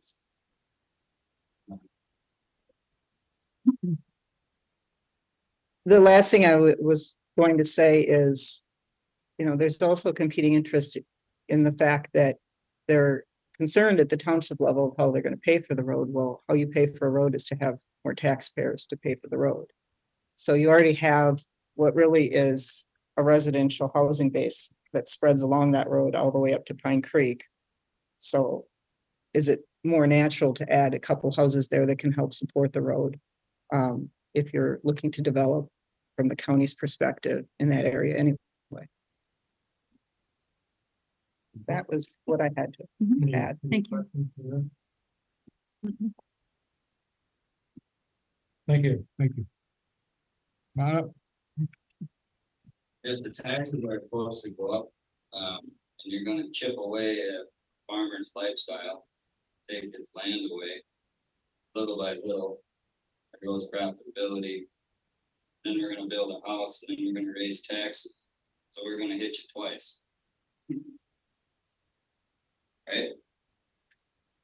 Well, there's all kinds of ways to look at things. Well, I'm the guy that they're trying to make. That's the key point. Other comment? We got this street or not? Let's say this two house bit goes through. We gotta go through this whole process again, when he wants to develop all these 25 houses in there. Yes. A bigger process. Substantial. Even more fertile. What, even a bigger regulatory process. What I think we need to focus on is we're working on two parcels. Yeah, we're on the first person. We need to focus on. I'm talking about this other thing that hasn't even been submitted. If we get to that point, great, we'll all be back here for a big party. But right now, we're talking about two parcels. with 4 acres there. I've got And whatever it is down there. everyone here that's afraid of feeding the stray cat on your doorstep. But once you feed it once, it's gonna come back. And then it comes back and. Can I approach this? Yeah, you do. Yeah, come on up. Closing statement from the developer and. I'm ready to go home. and Feed the dogs or something. These are just something I've been working with Martin on this. I came in and visited Martin. I found out pretty much what I needed to do. Tried to supply him everything that he requested. The fact is, we've got 2 clear quarter sections, which is the first criteria to even think about doing what we're trying to do. The reality is, it doesn't really adversely affect the neighbors as much as they may get excited about it. And these same neighbors are the ones that were more than happy when I sold them property. The Eden Farm got sold to one, the Bauer bought another piece of the property that was adjacent to his. It all made great sense at the time. Darla already mentioned the roadway. The Native American mound that is there, it's probably been there for 100 years. Like I said, if we get to the point where we are gonna do some construction, I have no problem bringing people in to take a look at it if we can figure out who the people are that we need to bring in. I tried to do a little research on that the other night and I didn't really get anywhere except the website, and it was not a phone. I like to pick the phone up and talk to somebody. Meets all the setback requirements. As Darla, just reiterating what Darla said, the development land around La Crescent is somewhat limited. The topography there, the hills, the valleys, the regulations with toads and eels and wetlands, it gets to be a pretty small piece that you can actually do something with. There is a great demand for housing, and I don't bring all these people to the meeting that are looking for houses. But right now, I've got a list of, and we're not advertising or marketing or doing anything else. I've got a list of 25 people that are very interested in rural land. And these are the same people that could be very good neighbors. They might have horses. They might have some cattle. There's room there to run cattle in the bottoms land. And that's what that was. And I can't sit here and tell you that that's what's going to happen there. Nor can you tell me what's going to happen in the world probably 3 weeks from now. And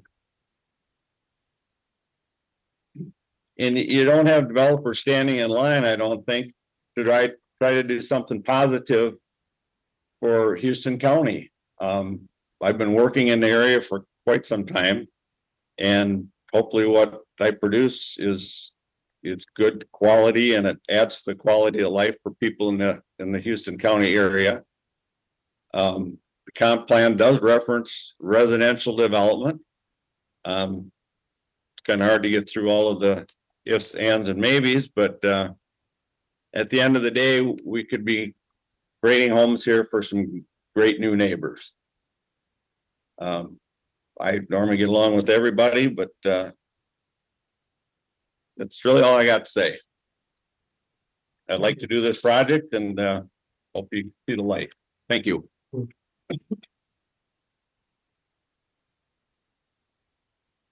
we looking at both of these at once? Can we differentiate? They're separate. So They were noticed. separate. Right, so can we go over them before Yeah, I think we should. approval of one or the other? Well, actually, the one's gonna define what happens in the next. one. Right. Exactly. That's, So we might as well just continue it. yeah, Go into the second one and get that. Yes. One decision. Do them one at a time. Yep. So, a little more discussion on this, so. We're ready. We don't think of it. I would like to, I guess, determine how much this is. I have the sense that people are looking at these two, this one request, and they're putting the whole subdivision with 40 houses in. How instrumental is these two things, these two parcels or this one parcel? How does that, how much influence does that have on the future subdivision of multiple people? I think that, I think, like you said, if we want to keep our land, we should worry about that. But I think that everybody is, when they're looking at this one parcel, that they're seeing all of the rest of them. And I'm not sure how much influence that has on. Is there any way that we can determine that because we give them, because they get this? Does that open up anything for the future of the whole big subdivision? Technically, realistically, is there any way of defining that, or? Very good question. With all due respect, Mr. Commissioner, the answer is one, we are focusing on these two conditional use permits for sure. But we also know that if these are approved, I can assure you that this approval process will be the crack in the door for the developer to argue that, well, you approve these other two on agricultural land. So now I'm asking you to approve the larger development on agriculture. Practically, it would be a precedent. And that's exactly my question. Yeah. How significant, how much does this open the door to the full subdivision? This is a totally different program in the fact that we're starting out with two clear quarter sections, which is part of your big comp plan. And that's the starting point for this. Anything else would not be the starting point for any other type of development. I mean, regulation wise, these are independent. Yeah, I realize. That's for sure, but that's not the whole story. Yeah, and that's. What is the class of land that they're taking these two developments for? Is it the class C? What's It's prime. I mean. Yeah, see, that's where I have a problem. That can't be prime ones.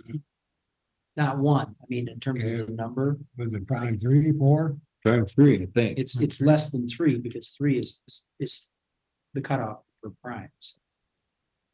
Okay. Do you disagree? Sorry, I was gonna, they're 3 and 2. I just found. Sorry. Do you disagree or do you agree? What Larry said. You get these two houses built over there. Isn't that opening the door to get these 25 in? No. I don't think it does. Legally, technically, it does.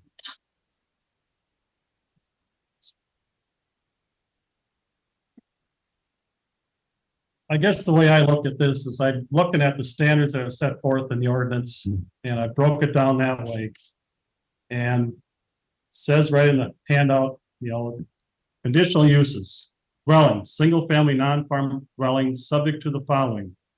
A, no more than one dwelling per quarter section. It meets the standard. B, non-farm dwellings built after the adoption of this ordinance shall be set back at least 1/4 mile from all feedlots, except as otherwise provided in this ordinance. This application meets the standard. C, non-farm dwelling units shall not be permitted on land which is of the soil classifications of class 1, 2, or 3 soils rated in the soil survey of Houston County by the USDA. Where the land has not been used for the production of field crops or enrolled in a government program whereby compensation is received in exchange for the removal of an area from production for a period of 10 years or more. Now, this is the one that sticks in everybody's craw, but we have a signed affidavit stating that there was no crop taken from this field. Now, if you dispute that, you're calling this guy a liar, but this is a signed affidavit. It's a legal document. That's, I don't, You can put us all. I'm saying what we've got on hand. We have a signed affidavit. Your oath and we will testify. I can't do under that. oath. I can't do that. Well, I'm testifying personally under oath and everybody else is. So help me God, that land has been agricultural land for a minimum of 10 years and probably 30 years. Well, as I stated, for the documents we have on hand says it was not farmed. I'm just, that's as far as I can go. with this. Let me follow. We up got on two that. documents now. We got You're documents. saying that has been, That's what this, That's what he brought. are you, but you made that statement. Is that for the 25 or for these two parcels?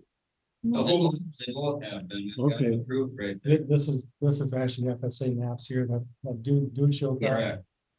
I'm confused on that point because yes, we do have a signed affidavit that someone says that they did not farm it. However, this contradicts that. So if we have some further information that we could gather, it would clarify that point. Yes. Was the question whether it was farmed, was the question whether it's farmed for compensation? that's for compensation. Doesn't matter, it's Stated still in- farm. If the standard is compensation and he signed an affidavit that said he didn't receive compensation. Correct. Who didn't? I think we said it wasn't. No, that's actually the government program where you get compensation from the government for not using the land. That's a more. So we're enrolled in a government program whereby compensation is received in exchange for the removal of an area from production. But the affidavit states, I have not received any compensation for crops taken from specific fields known as the property. So he stated he does not receive any crop for compensation. And it also says it has not been cultivated or cropped for more than 10 years by anyone. That's the fourth point. So it's confusing. This is FSA document here. It's confusing because, somebody making a statement is different than the facts. Yeah. Who made that statement? I think Robert Johnson should have been here. One more, just one more, we're gonna have to kind of call him here. I drove up to Rob yesterday. And I asked Rob and Dwayne if either one of them would come and say, yes, I have farmed it. They're both scared. They both have said, we're out. If we cross this man, he won't rent it to us again. I said, he's not going to rent it to you again. He's gonna build houses there. He's blowing smoke up your ass. Dwayne and Margaret signed a petition. I was there twice yesterday and I called the FSA office and I said, what do I need to do to get the records? They said, we can do a one-time deal. I, John Bauer and Lori Bauer, request the information from Dwayne and Robert Johnson. Signed. I went back to Dwayne's house. I said, will you guys sign this piece of paper that will give me access to what was planted per field? Well, you don't know what was planned, That part I cannot get. right? Because they would not sign the paper. And we all three didn't have such a great turnout yesterday because that's the way it is. But I rented that 4 acres for the last 20 years. So that entitled me to at least a map that shows you that they have been stripped out. It is in the program. Point blank. But it doesn't state that they harvested anything. Why would They don't have to plant- harvest it, they why would- stay in the why would program. they- Why would they plant anything if you're not gonna harvest? I can't answer that. I'm just stating what we have a legal Well, then we document should stating. drive out to Rob and Dwayne Johnson's house right now, then shouldn't we? Well, Because I couldn't talk to We, either one of them. that's maybe not come possible. Jim, they made it off of it for. He's lying. I've been by there too, Ed, and I question the same thing, but I'm looking at the legal document in front of me right That's a now. lie. He's disputing the That's- document. That's your opinion. They have to go on sign the history. 37 years cropped on that side of it. I lease it for money. Like I said, I don't care if they build on it or not. You're gonna believe anything that comes out of the job involved, because I was, my land, it went for 19, they own my wife, my daughter. I think we better kind of. Yeah. Call it here. Yeah, We I got think- the comments, I think. Don't believe the law.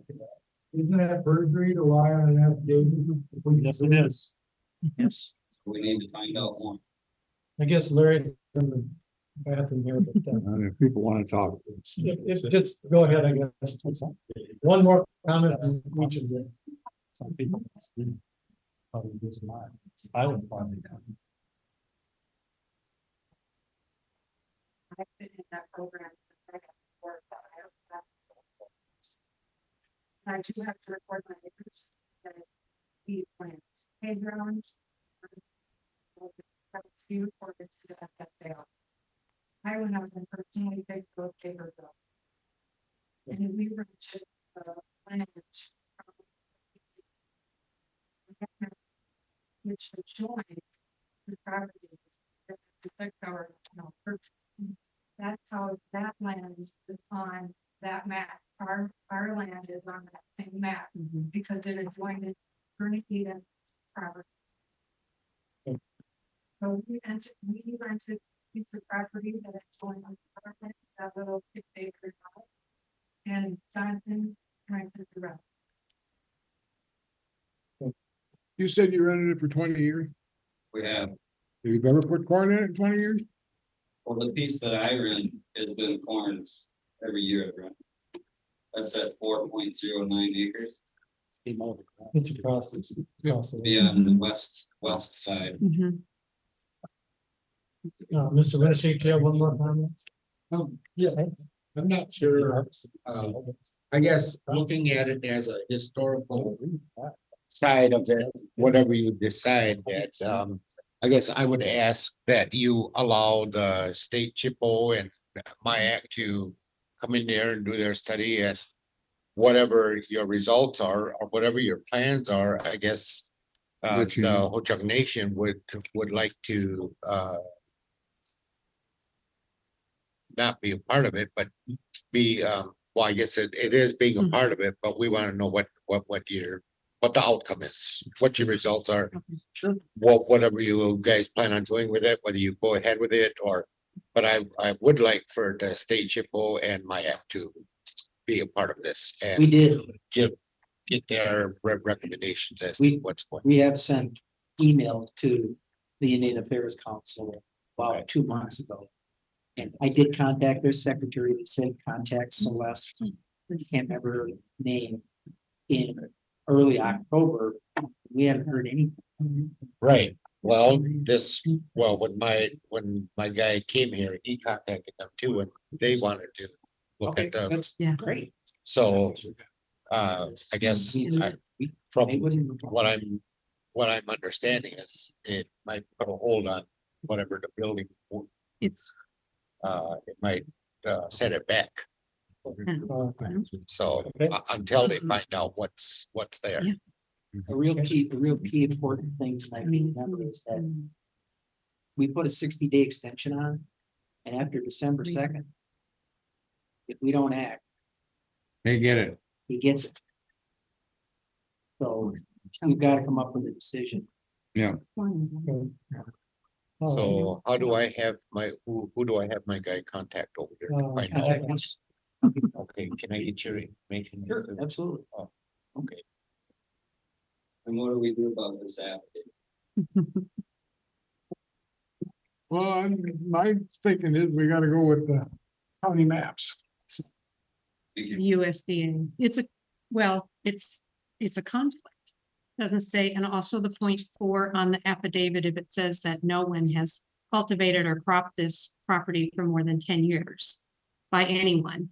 So basically it's saying that he hasn't and no one else has. So I think that needs to be clarified.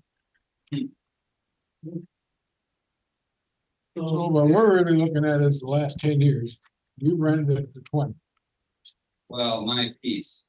What you gotta understand, what he's talking about has nothing to do with this piece of property. Just shows. He's talking about is on the other side of the piece that I sold to him, but he originally. No, the piece I bought from you and rented for 20 years. What he's talking about. One more. That says that it's farm is and it has. So that, So who finds it as Find today? with the finding fact. what's that? Who farms it as of today? Right now, Johnson's farmed it this summer. They took hay off, but they took oats off right in front of his house, which is Bernie's house. That's on the other side of the road. The Yeah, guy that signed it, the whole farm was farmed this year by the guy who signed it. Really?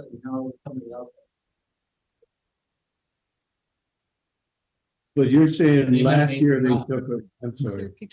Yes, Yeah, it made it. they took oats off. think put we it could down be all below home because he wanted a short-term crop, so he could put his road in across from the golf course.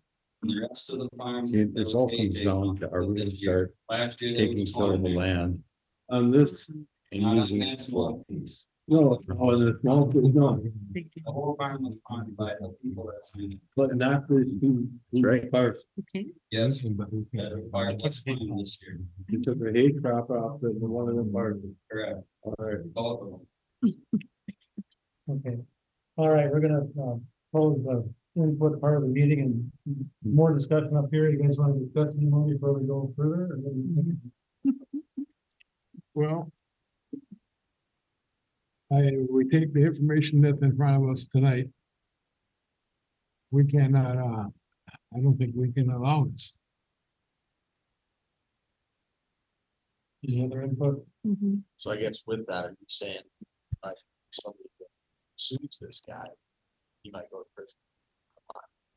Good.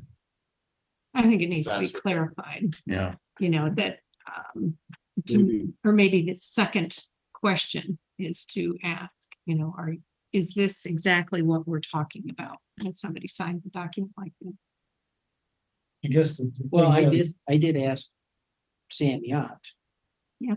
I mean, our Mhm. attorney Mhm. about this. I mean, I sent an email to Mike and I said, please provide me irrefutable evidence of this, and Yeah. that's where, this got started with the whole Mhm. idea. It's gotta be rock solid, so what exactly occurred.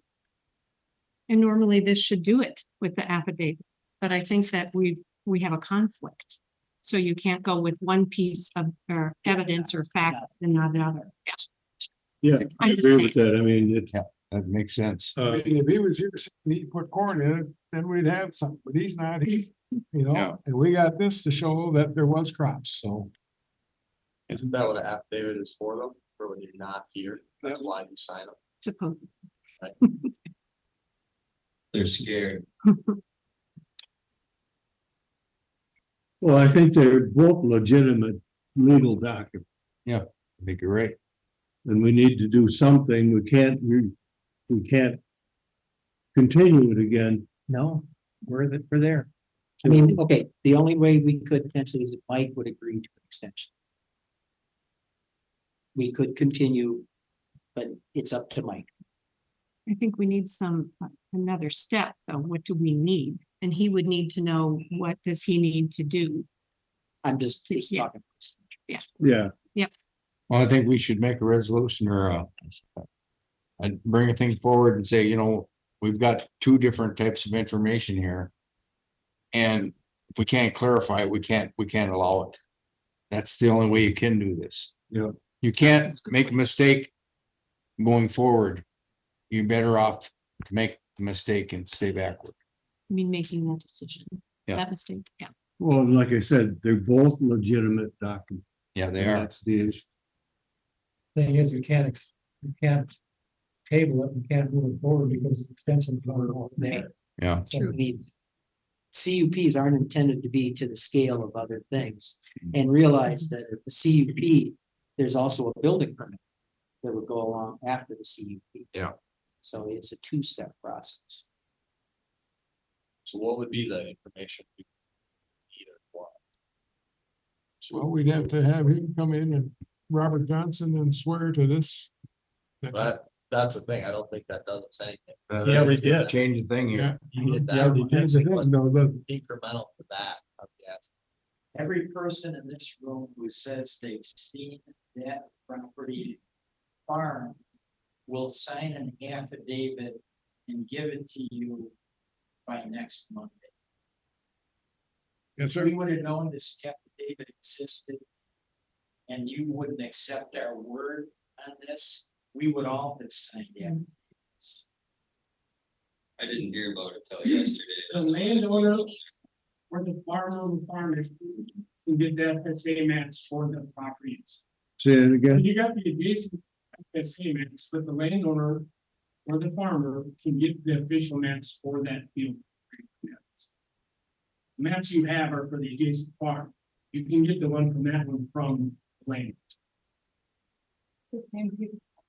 Not like they don't show what was planted on it, on that one, because it's the field. Hmm.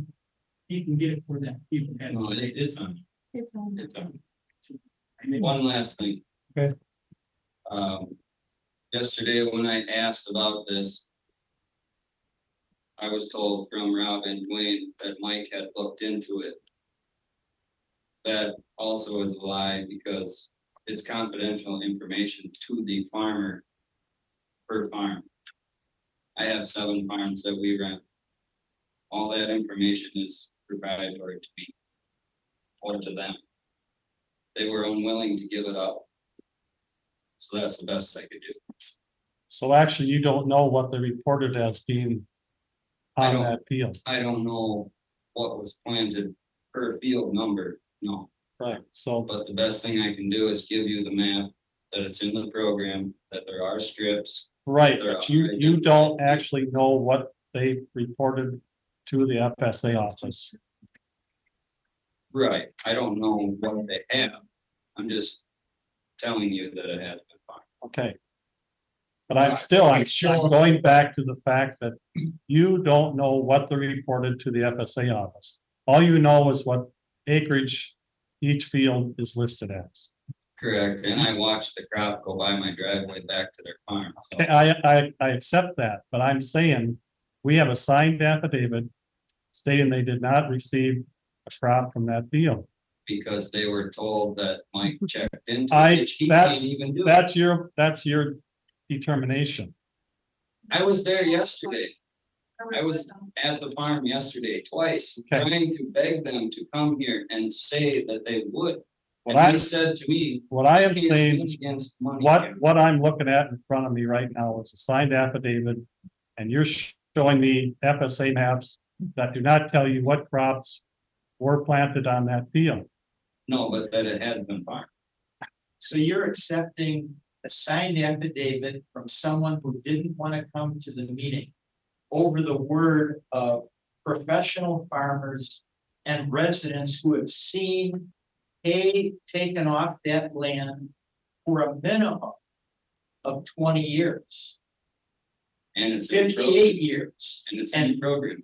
And I would just have to say respectfully, for you to accept an affidavit and someone was invited to come here, who signed it, and didn't come in over the word of everyone in this room, respectfully, is not right. This isn't an evidentiary hearing. Right. And you propose for public input. Then you guys speak. Move on. I brought evidence. Not Okay. It's not. All right. Any further discussion? I still That's get fine, back Pete. to you, so So on Yep. these maps. I think you did it right. Landowner it's a conflict. could get exactly what was reported. I think we need more information. If we could get confirmation of what was out there, and I was told it is private or not public data, and only the land could request that. And I said, well, what if it's the landowner that like you farmed it or owned it for a immense number of years? Then it's pretty complicated. The current landowner could. It's on it. They could get the. Second on the current landowner. Yes. Yes. My parents got divorced. We need that public comment. Yeah, we can. Opportunity to see. So I guess, couldn't he provide that to us within this to prove that? But we need to decide. Right. We but need to in decide theory- tonight though. In theory, though, he could provide us easement after detailed what was actually planted, correct? Can I please talk for a second? One more time. Okay, my parents got divorced 2 years ago. Yesterday, I tried to get the maps because my father, I'm a POA. My father was in the program. I had to call my dad to go to call the FSA office to give my mom permission to pick up the maps for the years previous of the divorce. Now that the farm is in her name, we can have access only to those 2 years. So it's hard to get anything done. So if we deny the CUP tonight, can he come back in 2 months and do it again, or 1 year. 1 year, and then he can come back? But he can agree to extend. If we were to go that. path. Correct. Well, he So I can. guess, here, just wait, hold on. So I guess my point is, I think, can he get this proprietary information? He requests it. No. And then provide it to us. It sounds like potentially not.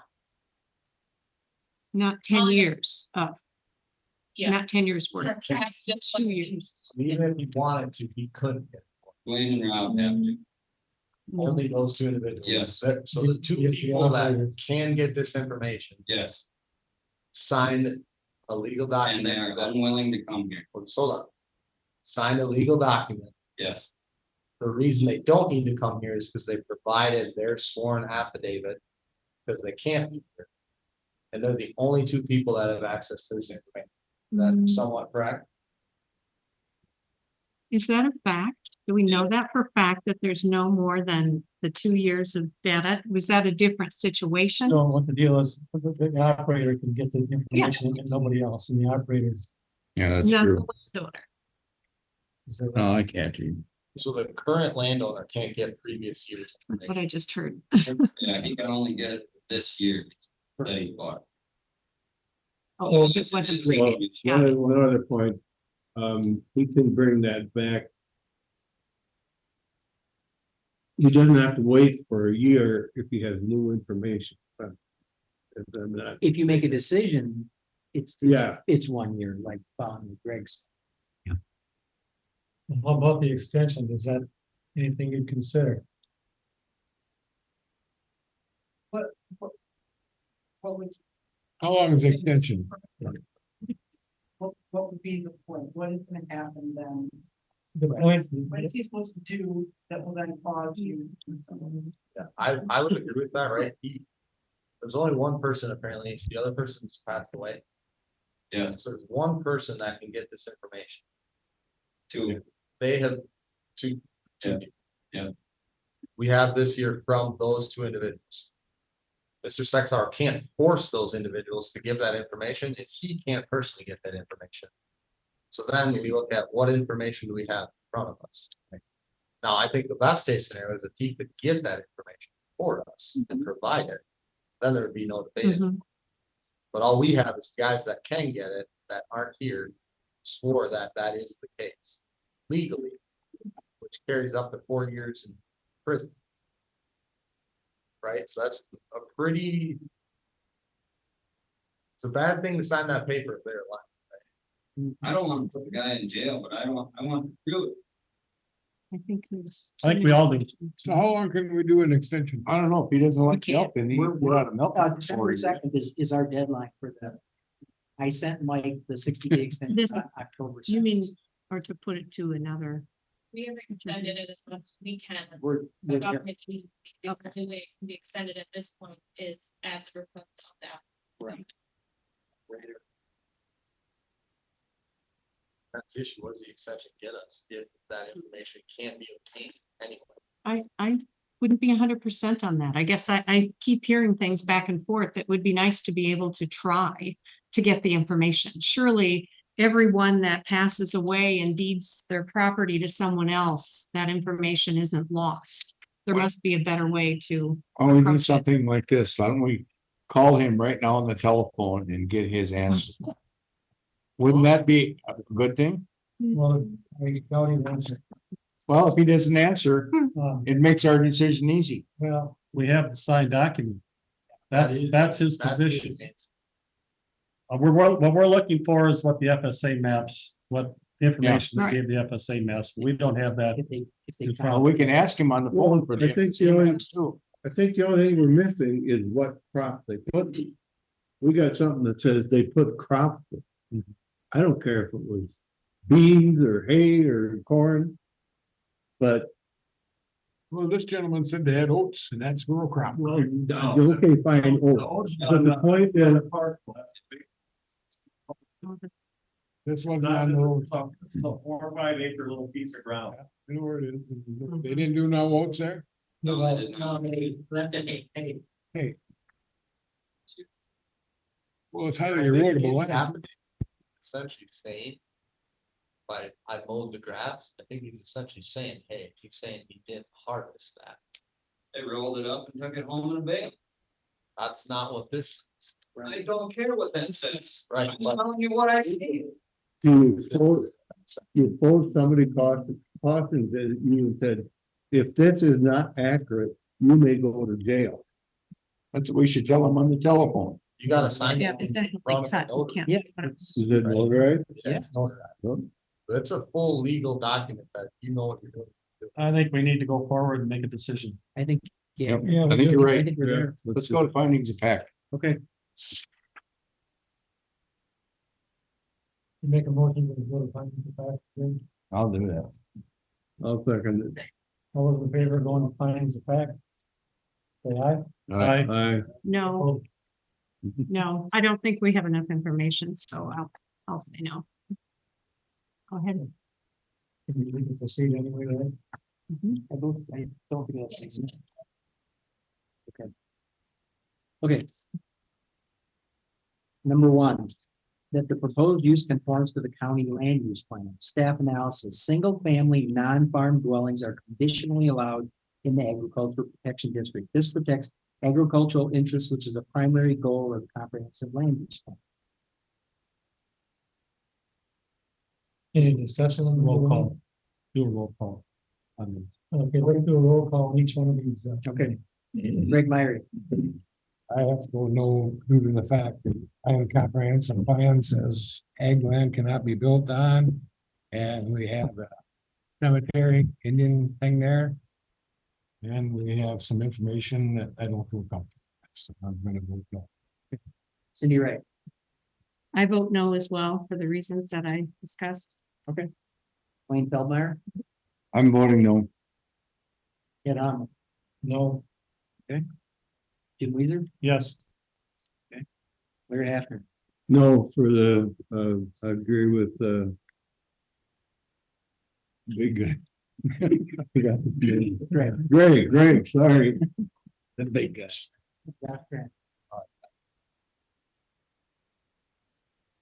Number 2, that the applicant demonstrates a need for the proposed use. Staff analysis, the applicant indicates that the dwelling is for a single-family home. Housing is needed in the area. Greg Myrie. No, Cindy Wright, No, Wayne Feldmeyer, No, Ed Hamel, No, but Jim Weezer, or yes, Weezer, sorry. yes. Okay, Larry Haffner, Yes. Josh Graham. I would just, like to point this out, so. The applicant indicates the dwelling is for a single family home, which I believe that is the intention. Housing is needed in the area, which I think we would all agree. So I don't know what the voting no on that specific. Staff analysis is. If you disagree with one of those 2 points. I think you gotta just vote yes or no. I don't think we can, I'm gonna vote yes, that Okay. it's a single family home and that. Okay. Housing. All right. I agree with that. That's what I think. Number 3, that the proposed use will not degrade the water quality of the county. Staff analysis, with the proper design, installation, and operation of a septic system will not degrade the water quality in the county. Greg Myrie, well, it probably won't degrade I'll go no. Yeah, I think it's unknown. I vote no. or I'll read it. Cindy Wright, no, okay. Wayne Feldmeyer, no, Ed Hamel, And that particular question, the answer would be yes. Jim Weezer, Yes, Larry Haffner, No, okay, Josh Graham. Yes. Number 4, that the proposed use will not adversely increase the quantity of water runoff. Staff analysis, proper placement of the proposed structures and surface water management can be implemented to minimize runoff and associated problems. Greg Myrie, No, No, Cindy Wright, no. Wayne Feldmeyer, no, Ed Hamel, That question, the answer would be yes. Jim Weezer, yes, Larry Haffner, no, Josh Graham. Yes. Number 5, that soil conditions are adequate to accommodate the proposed use. Staff analysis. The placement of the dwelling can't be on class 1 through 3 soils unless it has been out of production for 10 years or more. Parcel E has 388 C2 3E Seton silt loam and 455 B2 2E Festina silt loam soils. Additionally, non-farm dwellings are required to have an erosion control plan. An affidavit was supplied noting the area has not been cropped for the past 10 years. Greg Myrie, no, Cindy Wright, no, Wayne Feldmeyer, no, Ed Hamel,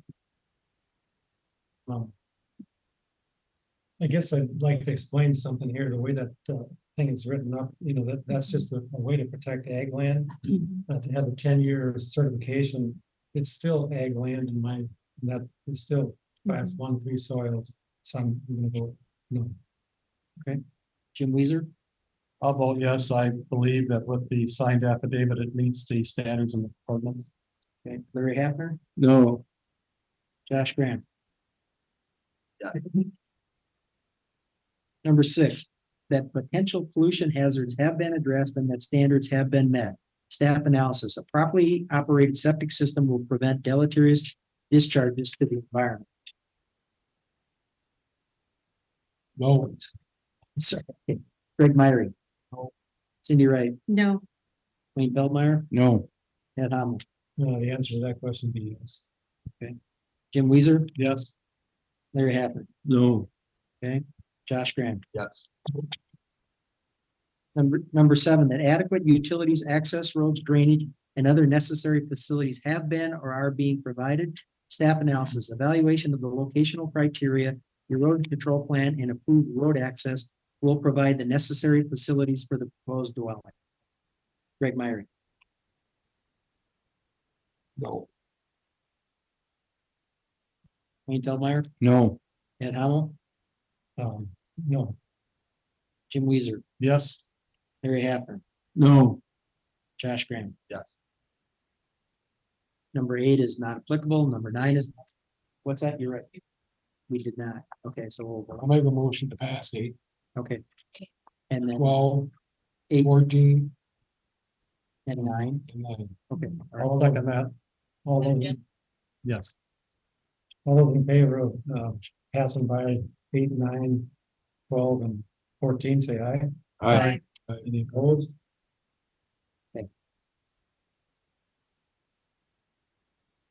Number 10, the conditional use will not be injurious to the use and enjoyment of other property in the immediate vicinity for the purposes already permitted. Staff analysis. The single-family, non-farm dwelling located greater than 1,000 feet away from the closest neighbor will have minimal impact on the area. The addition of a dwelling is not anticipated to negatively affect the use of the neighboring properties. No. Greg Myrie, No. Cindy Wright, No, Wayne Feldmeyer, No. Ed Hamel, Yeah, that would be yes. Jim Weezer, I would say that yes, because of the fact that it does not expand the density of the density, yes. Larry Hapner, No. Josh Grant. Yes. Number 11, that the establishment of the conditional use will not impede the normal and orderly development and improvement of surrounding vacant property or predominant uses in the area. Staff analysis, the predominant land use in the is agriculture and the continuation of which will not be impacted by the dwelling. The area continues to be agricultural and the dwelling should not impact neighboring landowners' ability to utilize their properties for existing uses. Greg Meyer, No. Cindy Wright, no, Wayne Feldmeyer, No. Ed Hamel, No. Jim Weezer, Yes. Larry Hapner, No. Josh Grant. Yes. Number 13, that the density of any proposed residential development is not greater than the density of the surrounding neighborhood or not greater than the density indicated by the applicable zoning district. Staff analysis, there are 2 CUPs being considered for this area, but they are in separate quarters. This is still within the density standards for the agricultural protection district. Greg Myrie. No. Cindy Wright, no, Wayne Feldmeyer, No. Ed Hamel, No. Jim Weezer, Yes. Larry Hapner, No. Josh Graham. Yes. Number 15, that the site-specific conditions and such other conditions are established as required for the protection of the public's health, safety, morals, and general welfare. Staff analysis, public health, safety, morals, and general welfare are not anticipated to be impacted. Greg Myrie. No. Cindy Wright, no, Wayne Feldmeyer, No. Ed Hamel, Yes. Jim Weezer, I'll say yes, the application meets the standard in the ordinance. Larry Hapner, No. Josh Grant. Yeah.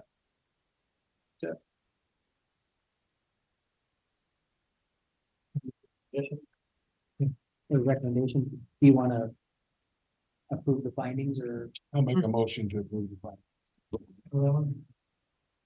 Voice. Yes. Greg and Jeff. Mhm. So all those in favor of approving the findings, say aye. Aye. Any opposed? Recommendations. Planning Commission must consider the criteria above. Should the permit be granted, staff recommend the following conditions. 1, the permittee shall comply with all federal, state, local laws and regulations. 2, the county may enter onto the premises at reasonable times and in a reasonable manner to ensure the permit holder is complying with the conditions and all other applicable statutes, rules, and ordinances. 3, a legal description of the parcel shall be provided prior to any building permit being reviewed. No votes. Right, so. You're right, I read it. The findings are set up so that you have to get. And if you can't, then then you can't. that's it. You have to meet all the findings. Okay, yeah. So I guess we need a motion to. We don't need anything more. And yeah, if you guys don't make a formal one. Findings, right. Would someone care to make a motion? That's one question. Yes. I think I missed the original. When that came up, did this conversation come up and we asked for something that proved that this land was not profitable? That's Actually, that came from Marty. Yeah, what Was requested. what at the planning commission, one of the things that we did was and you noticed this is that we were going to discuss what constitutes crop. And so that there was a discussion by the planning commission on what they consider a crop to be. In other words, is it tilled? I don't, it'd be more than paid, so to speak. You know, what was the situation, and it was a pretty strict interpretation that it was pretty much anything that could be of value that you would pull off it, i.e. a crop, which would be force-fed hay or something like that, which it didn't have to be corn or. So got one more to do yet. We asked for documentation of some What, sort. isn't this out of Yeah. order? Yeah. I mean, we've discussed what is already. But I know where you're coming from, but the request for the document came from Marty. Yeah, I guess my question is, did we request the document have an affidavit by the person that knows to sign that here? That was provided and now we're still saying no? I wasn't here, that's what I'm asking. what Or I, did we request some other information? Are we gonna open this up again? I don't think we're close yet. We made a motion, well. Yep. I'll make a motion that we, Well, can we just clarify that? Anybody opposed to clarifying that? Or does anyone know that answer? Well, Marty, you found out all the information you could get on it, correct? basically what, I mean, the whole, after the planning commission gave me the instruction of take a very strict interpretation of what constitutes a crop. I sent an email to Mike saying, as I alluded to earlier in our discussion, to provide irrefutable evidence that, you know, that it has not been cropped for, you know, almost virtually nothing. So that was the gist of the request, and then Mike's provided the affidavit. So, because I mean, I made it pretty clear that if you can't provide that, then he's not meeting the criteria. That's how I postured it to him. It's like, if you can't give us that information, then you can't demonstrate that. But, and I will also add that in any of the information that I sent to Mike over time, I made it pretty clear that, you know, the prime ag soil is a concern. And, you know, there is that part of it. I guess the difference in opinion here is that some of us are taking the affidavit at face value, which is fair. And some of us are considering other things along with it. And that's the difference between what our votes are here. Oh, and all the neighbors come and say that they cropped it. What do you believe? So at this point, I guess it seems like the findings show that we will not recommend approval. Right. So then we're done with this hearing, I think. Yeah. Yeah. we don't need a motion There's really nothing to. more to do because the rules are the rules. So we have to make a motion to deny it? Yeah. We should. Recommend that the county board does not approve. Yeah, okay, Well, does it go to the county board? No, I don't. I recommend, I make a motion, we do not send it to the county board for approval. There's a second to that motion. It does not go to the county board? Can you repeat that? Sorry, can you repeat your motion? I'm thinking it's. Well, I make a motion that we do not recommend forwarding it to the county board for approval. Okay. Second. Let's roll call now. To not recommend forwarding it to the county board. Yes. Can I clarify, don't they have access to this hearing? I mean, this application, they could approve it if they wanted to? They could, yeah. We can recommend. They could. You're making a recommendation. It's Recommendation. not our Right. recommendation. It's just a recommendation. That's what we're giving them, but they'll look at the application and either approve it or deny it. So Yeah, you they need can. to you need to rephrase that to put, recommend for the county board that this not be. Yes. Oh, okay. Make a motion that we send it to the board, to the supervisor without approval. So motion to recommend to the Houston County Board.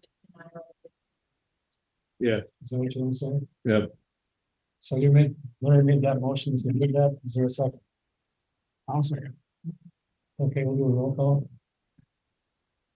Greg Myrie, Yes. Cindy Wright, Yes. Wayne Feldmeyer, Yes. Ed Hamel, Yes. Jim Weezer, No, Larry Haffner, Yes. Josh Grant. I'm gonna say no. And I think the real thing we needed was the documents that. Yeah. That would have just everybody. But based on not being able to get those documents and what the guy that actually farmed it is swearing to under oath. That's. Under black.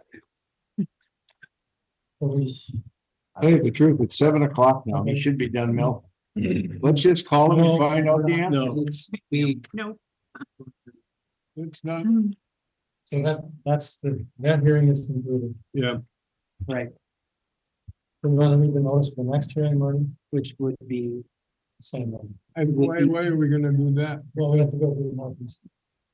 We got it all. Farmland, Yeah. it's gonna be 25. basically. That's right. First, So why we're- it's not really a subdivision. right, Public comment on your third. Same. The second hearing. well, yeah, I mean, okay. Right, I mean, procedurally, we need to follow the. So you want to read the notice? Okay, yes.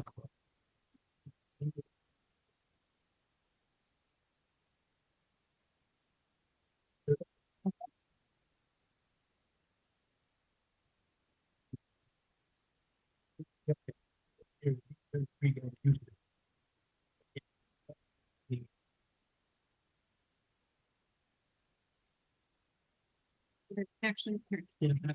Make sure not to have it onto them. We're gonna have to. We're gonna have to get any interference on any of this stuff. You know. All right. Okay. We can. make this- okay. No.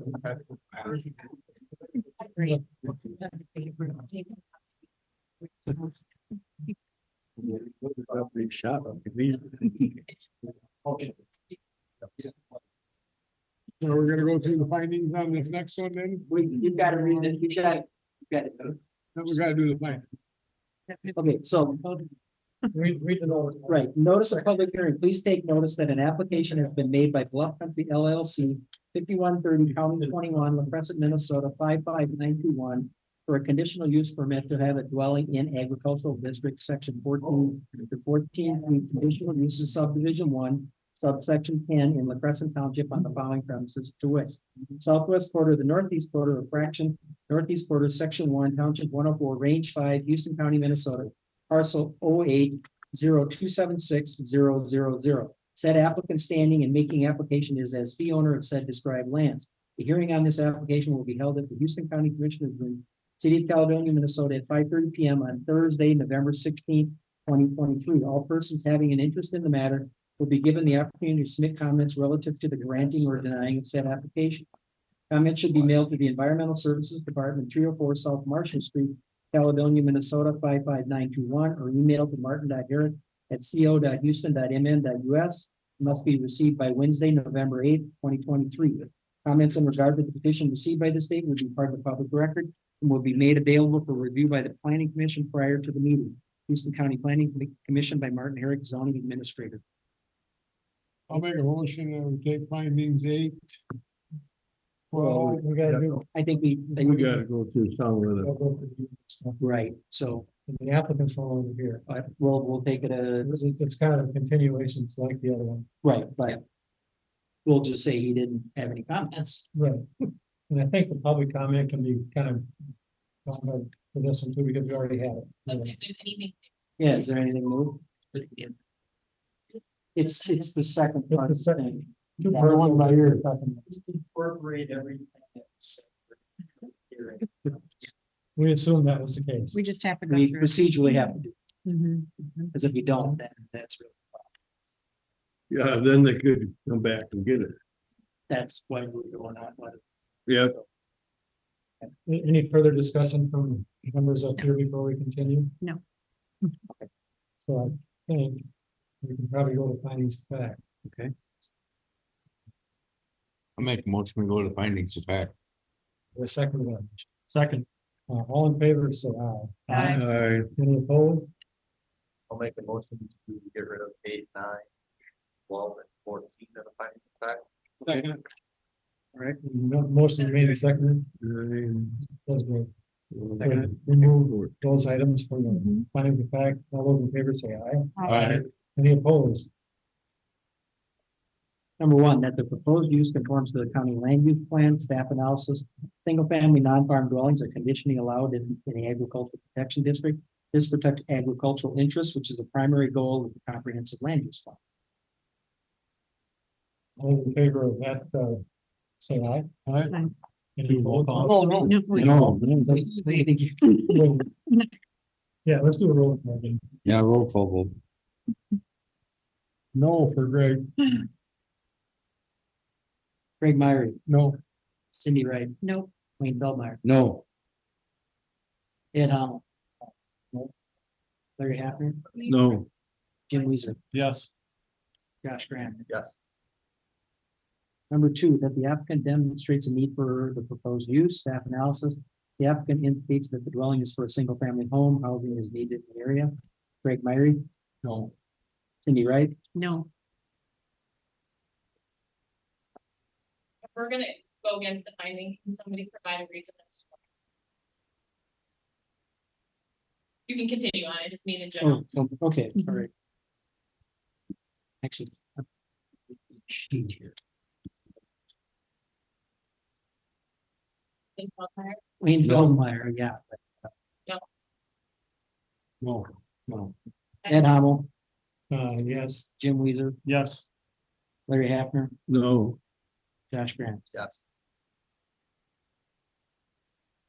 Number three, that the proposed use will not degrade the water following the county staff analysis. With the proper design, installation, and operation of a septic system will not degrade the water quality in the county.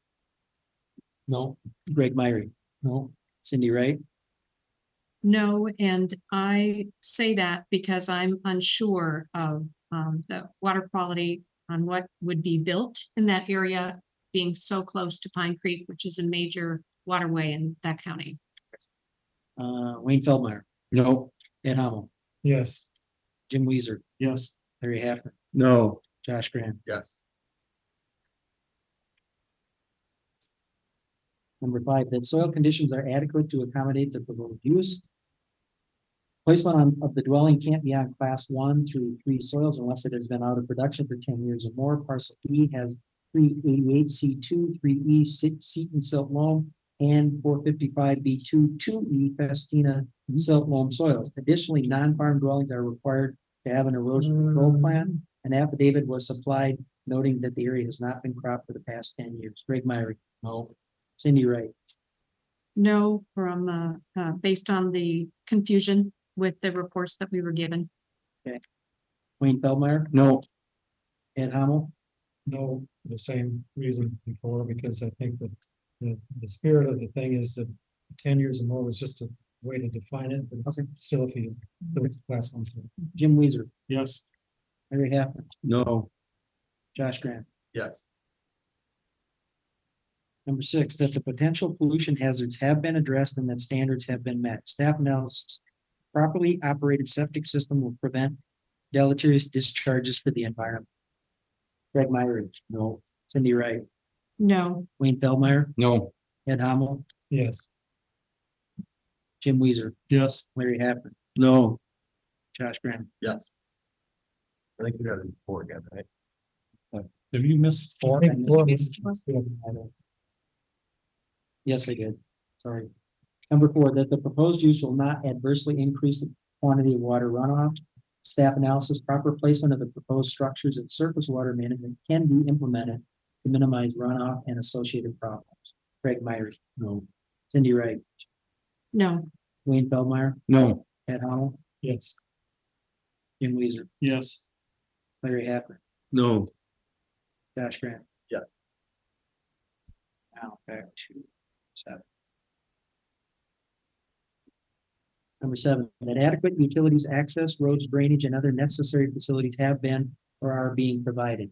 Staff analysis, evaluation of the locational criteria, the erosion control plan, and improved road access will provide the necessary facilities for the proposed dwelling. Greg Myrie. No. Cindy Wright. no, Wayne Feldmeyer. No. Ed Hamel, Yes. Jim Weezer, Yes. Larry Haffner, No, Josh Grant. Yes. Number 8 is not applicable, 9 is not applicable. Number 10, that the condition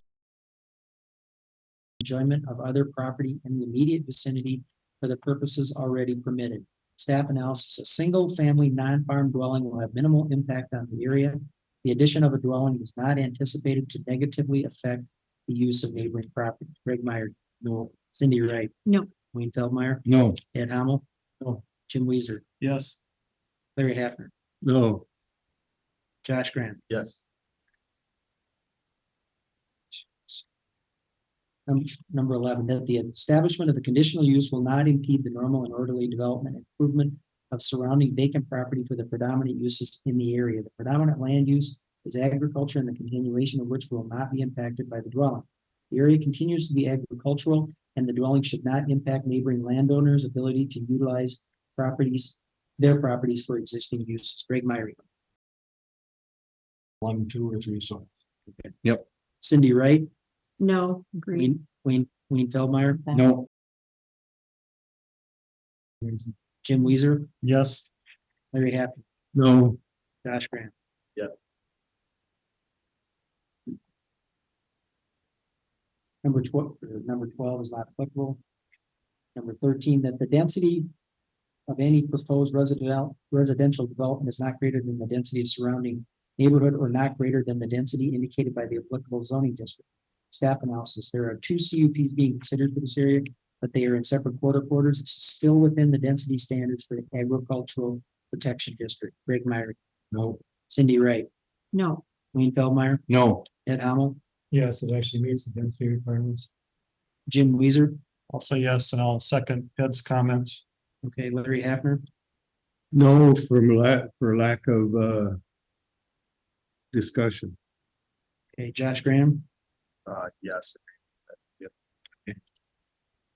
Number 14 is not applicable. Number 15, that site-specific conditions and such other conditions are established as required for the protection of the public's health, safety, morals, and general welfare.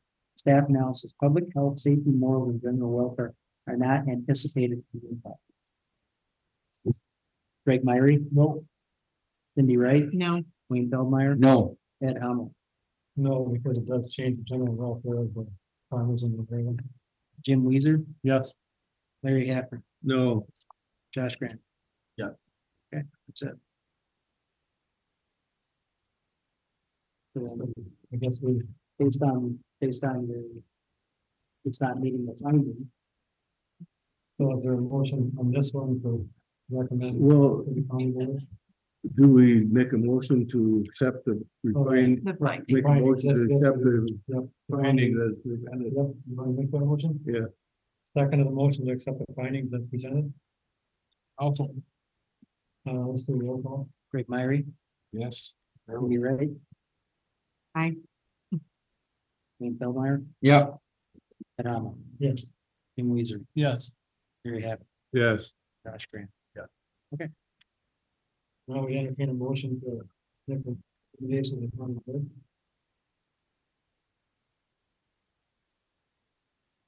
what do we have last? Make a motion to recommend, Denial. recommend to the supervisors to deny this. What do we have last time?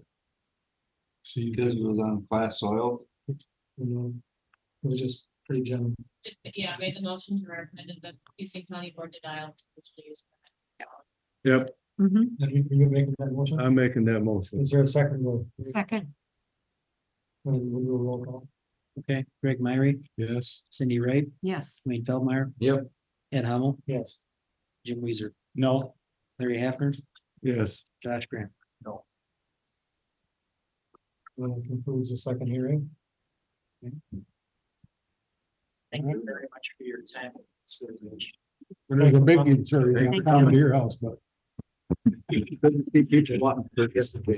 Sorry, not going to this.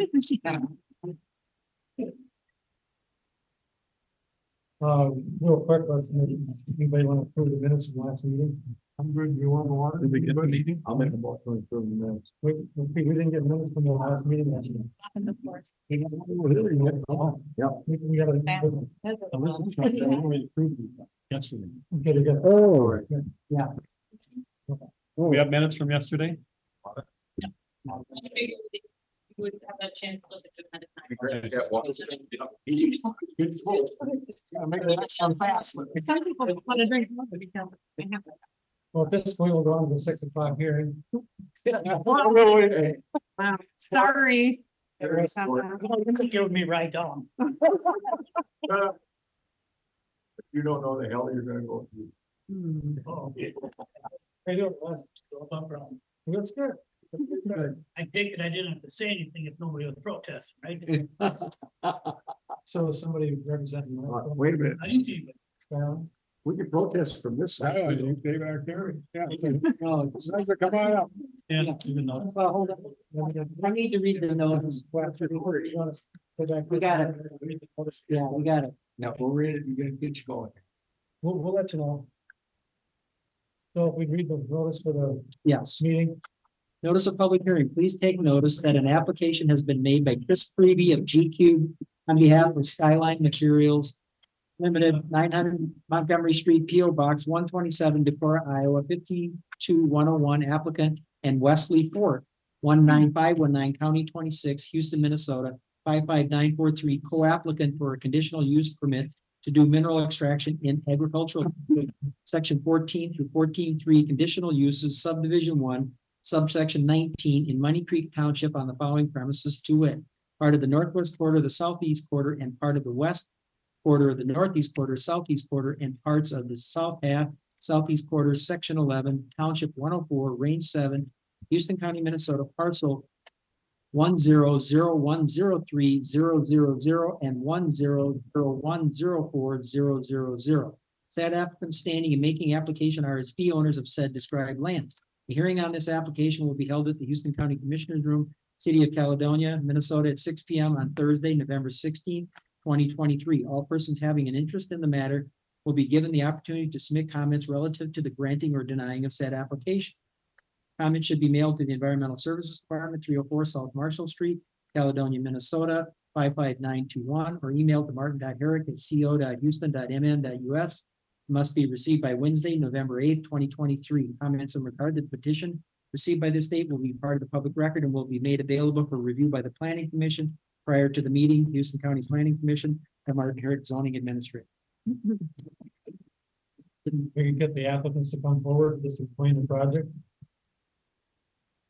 Guys, my name is Chris Freebie. I am a consultant for Burning Rock Products and the landowner. Yeah, you guys all want to come up? Yeah, we might as well sit up. I get up.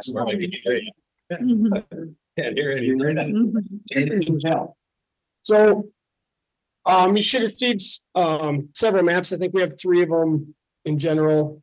The first one is the existing map of the existing quarry. It's one of those quarries that's been around a long time and was never permitted. It's not really on anybody's radar because of the size of it.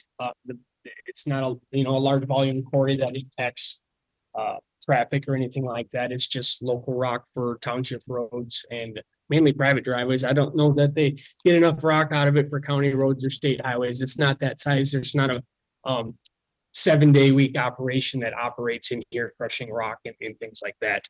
The reason for the application is the property that the existing quarry is on, they're running at the end of the source. So they purchasing 8 acres from Mr. Fort here to continue the operation. It's not a volume change or an operational change. It's just the source is running out on the one property and they need to continue on. So it's roughly an 8, well, the parcel's 8 acres. The quarry itself, what would be mined, is under 7 acres. And I can take any questions you may have there. Ultimately, it's the top of the hill. So it doesn't run off on the field. It doesn't run off on the road. It is the top. So as they take the wall, the water drains within the quarry. It's one of those where you don't have a 400-acre watershed trying to drain through it. It is the top of the hill there. shown by the contours and the arrows of the drain. Still the whole in operation every day, or is this? No. gonna be a short period? This is Floyd from, he kind of runs operations for Roaring Rock Products. He can tell you how they're gonna operate it. Biggest operation that ever happened out of that quarry is when you guys, Houston County, had that terrific flood up here many years ago. Well, many. And the road was all blown away. You know, half the road on center line slid down into the valley. And I was working for Road Construction at the time. And I was superintendent on the project, and we took a tremendous amount of rock out of there, not only for that road, but to the railroad. And well, any of you guys that have lived here and lived through that, you know how bad it was. So that was probably So in the most. future, what are your plans with the rock? Would continue to be the same, used for local projects. It's not like the quarry I was here for last time that they're continuously crushing and blasting and in a long term, there's, I don't even think you got a scale on this quarry, do you? Yeah, There's a scale in there and they gotta put a sign up. That's one thing, there's a sign's not there anymore, but it's not a 7-day week operation. It's for project by project. type You're of- gonna go in and grind a pile of rock. Yep, and Yep. Project 27, take out of it. Over towards Winona, you take out of there. Yep. Okay, there's good rock in there. Yeah. Yeah, there is. That's rock and face in my direction. Yeah. What's the actual size of the mine? What will be mined? Ultimately, I think it was 13 acres. 13. Yeah. You're taking away a good hayfield there. I don't know that it's 13. You want to know the truth, Wayne? That's not the best hayfield on the farm. Orange is a clay dirt. So then, when you're doing this process, you probably start reclaiming the other side. Well, the way it kind of sits, what's the quarry floor now is where they would set the stockpiles. So ultimately, they will take some of the topsoil when they get enough room to work. It's so small, there's not a lot of room to work in there on the quarry floor. So as they push the wall towards the south, they will bring topsoil back down on the bottom, but it won't ever have more than 13 acres open because that's all the bigger it is. So the topsoil will be salvaged for the reclamation, and there is a map where other than the rock face, the topsoil will be spread on the bottom and it'll be seeded back into grasses. Reclamation plans in place. And the criteria. Yep, it is. Martin, could you explain why there's no variance needed for this? For this house from the dwelling? It's not encroaching any farther than the existing in terms of the code. So if it went closer than what was it, 420 feet, then you Can, yeah. Yes, or it shows it. Yes, well, right. No. So the way the ordinance reads, because it's fresh in my mind because him and I talked about it. If the quarry was in place prior to the ordinance, that setback does not account. So what we did is we made sure that the new quarry did not get any closer than the existing quarry. So that answers my question. Any other questions? Yeah, shall not expand closer. Well, definitely need the rock and found. Oh, yeah. People do. yeah, well, the whole times. I mean, small quarries are better than large quarries, and when you can get them in areas, you know, that the farmer doesn't have to pay the haul cost for 40 miles down the road when there's a quarry nearby, you know. Saves everybody some money. Yep. Doesn't look like there was any public input. One guy called and said he thought you were a good guy. So what?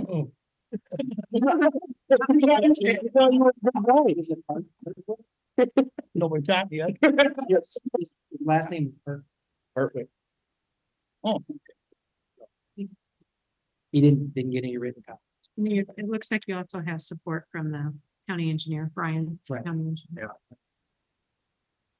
What we don't know is what his wife would say about this. still looking. Oh, I get it. You got that sort of loud when you. West.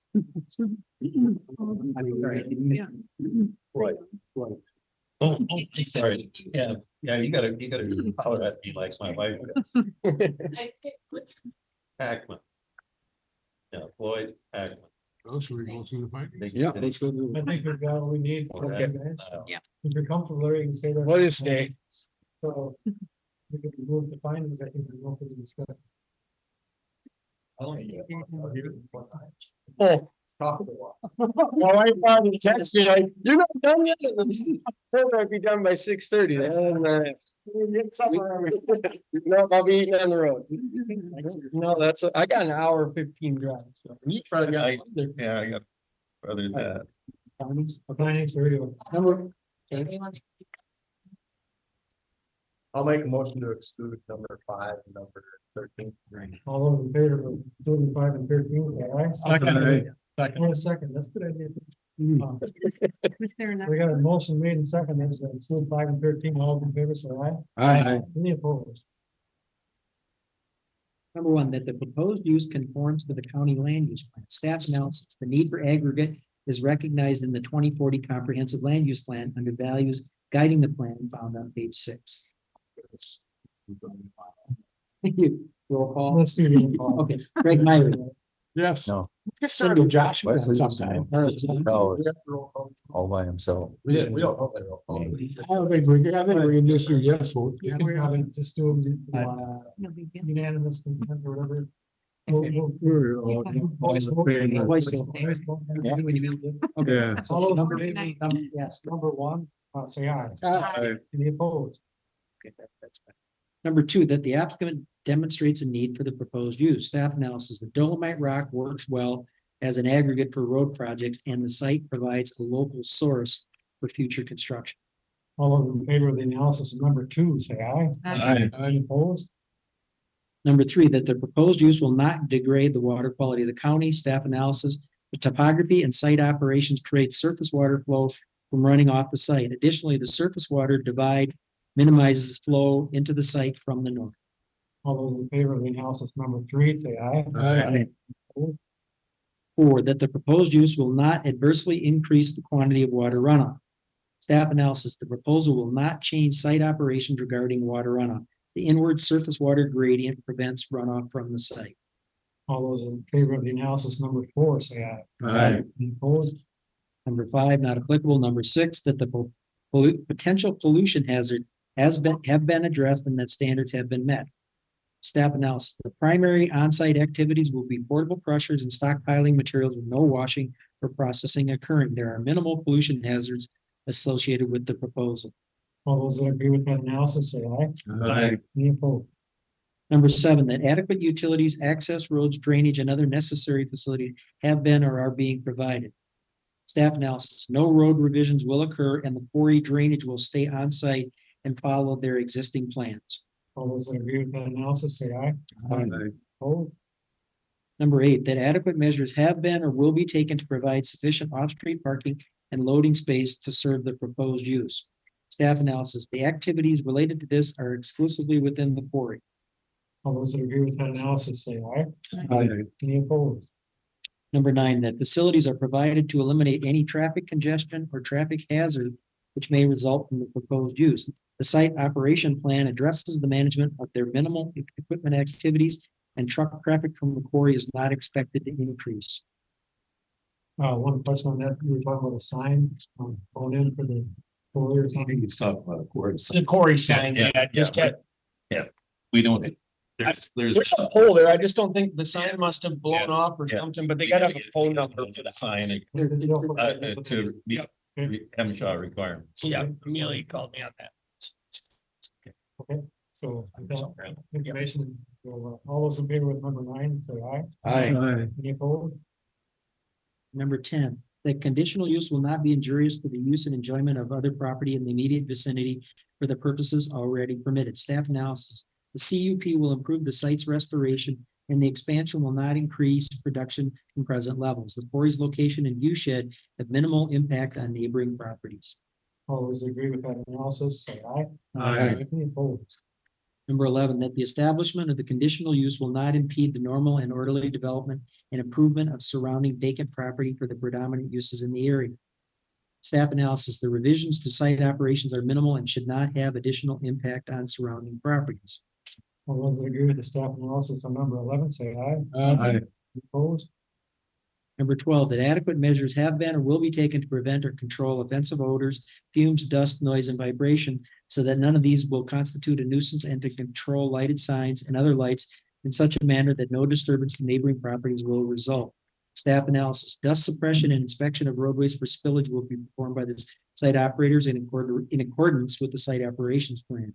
The proposal will have minimal impact on site operations. All those that agree with that analysis, say aye. Aye. Opposed?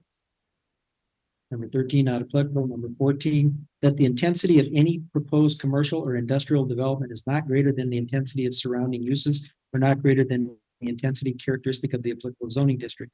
Continuation of a quarry is not increasing the intensity of development in the zoning district. All those that agree with that analysis, say aye. Aye. Any opposed? Number 15, that site-specific conditions and such other conditions are established as required for the protection of the public's health, safety, morals, and general welfare.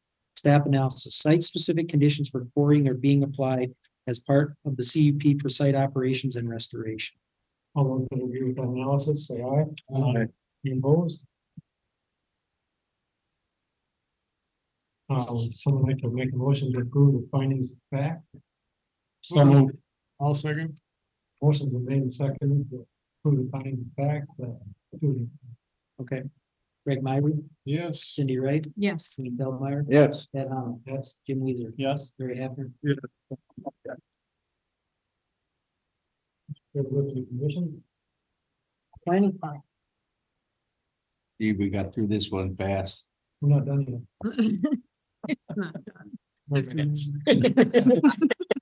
Recommendation, the planning commission must consider the criteria above. Should the permit be granted, staff recommend the following conditions. Number 1, the permittee shall comply with all federal, state, and local laws and regulations. Number 2, the county may enter on the premises at reasonable times and in a reasonable manner to ensure the permit holder is in compliance with the conditions and all other applicable statutes, rules, and ordinances. Number 3, when requested by the county, but not more than once in a year, the permittee shall submit a reclamation report, which includes the following information. A, name and mailing address of operator. B, the name, telephone number, cellular number, and email address of the person to be contacted regarding mine operations. C, a map or maps that accurately show and label. I, total acreage of the mine area. The the acreage of the mine area currently disturbed by mining operations and not yet claimed. Number 3, the acreage of any portion of the mine area presently undergoing the process of reclamation. Number 4, the total acreage of reclaimed land. B, a statement of progress of mining operations since the county approved the reclamation plan, or since the last submitted report, whichever is later. E, a statement of mining operations and reclamation activities expected to occur in the next 12 months, including updated cost estimates for the cost of reclamation currently disturbed areas and areas anticipated to be disturbed in the next 12 months. F, certification signed by the operator that the information provided is true and accurate. Number 4, final reclamation shall meet the county zoning ordinance standards after mining operations cease. Number 5, a financial assurance shall be filed with the county treasurer in an amount not less than $1,500 per acre. Number A, financial assurance requirements. I, financial assurance shall be in the form of a bond, cash deposits, or irrevocable letters of credit or other securities in such forms and sum as the county board may require, covering the cost of reclamation of the property. I, bond shall be issued by a surety company licensed to do business in the state of Minnesota.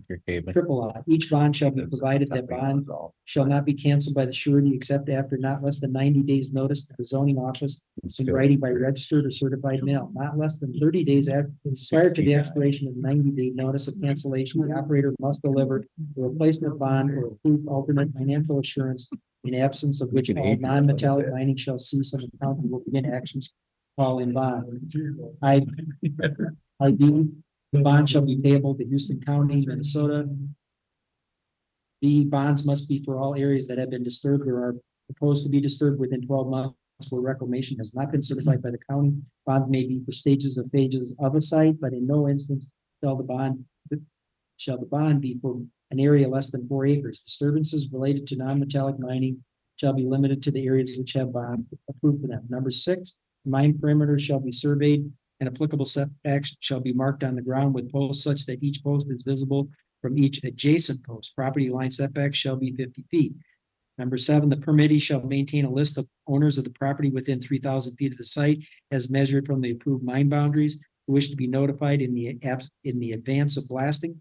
Permittee shall contact all owners of property within 3,000 feet of the mine site and inquire whether they wish to be included on the list. Notice will be provided to those who do 24 hours in advance of blasting. Number 8, seismographs shall be used to monitor the effects of blasting on neighboring properties. The permittee shall notify the owners of buildings located within 1/2 mile of the mine sites of the option of having a seismograph periodically located on their property. Permittee shall hire a third party to place monitor seismographs and make information collected available to said property owners in the county when requested. At least 2 seismograph measurements shall be recorded for each blast at 2 of the participating properties, or if permission from the neighboring property owners is not granted at locations determined by the blasting contract. The blasting shall occur only Monday through Friday, 8 AM to 6 PM. Measurements shall be taken using industry standards and shall not exceed the curve shown on the following chart. And here it's got a maximum allowable particle velocity as opposed to a blast vibration. And it's in hertz and in hertz for vibration and particle velocity in inches per second. Number 9, hours of operation shall be limited to the following: weekdays 6 AM to 8 PM, Saturdays 7 AM, 3 PM. Limits to hours of operation may be suspended by Houston County. Number 10, excavation shall not occur below the Oneota Dolomite Formation. Proposed motion to recommend granting a conditional use permit for mineral extraction in the agricultural protection district with the aforementioned conditions. I'll make that motion. Second to the motion. So moved. So the motion has been made and seconded. This is for approval. Is that what we're doing? Yeah. For the approval of the conditions. Yes. And this is just for the conditions. Right? We're recommending approval by the county board. So this is the final motion. Yes. So we're accepting the conditions as presented. Yeah. Got a Right. motion, seconded. Do roll. Okay. Greg Myrie, Yes. Cindy Wright, Yes. Wayne Bellmeyer, Yes. Ed Hamel, Jim Weezer, Yes. Larry Haffner, Good. Josh Graham. We got all the minutes approved? And Thank you, guys. Thanks a lot. it'll go. Yeah, it'll go to the Second to the motion. adjourn. What's the? Okay.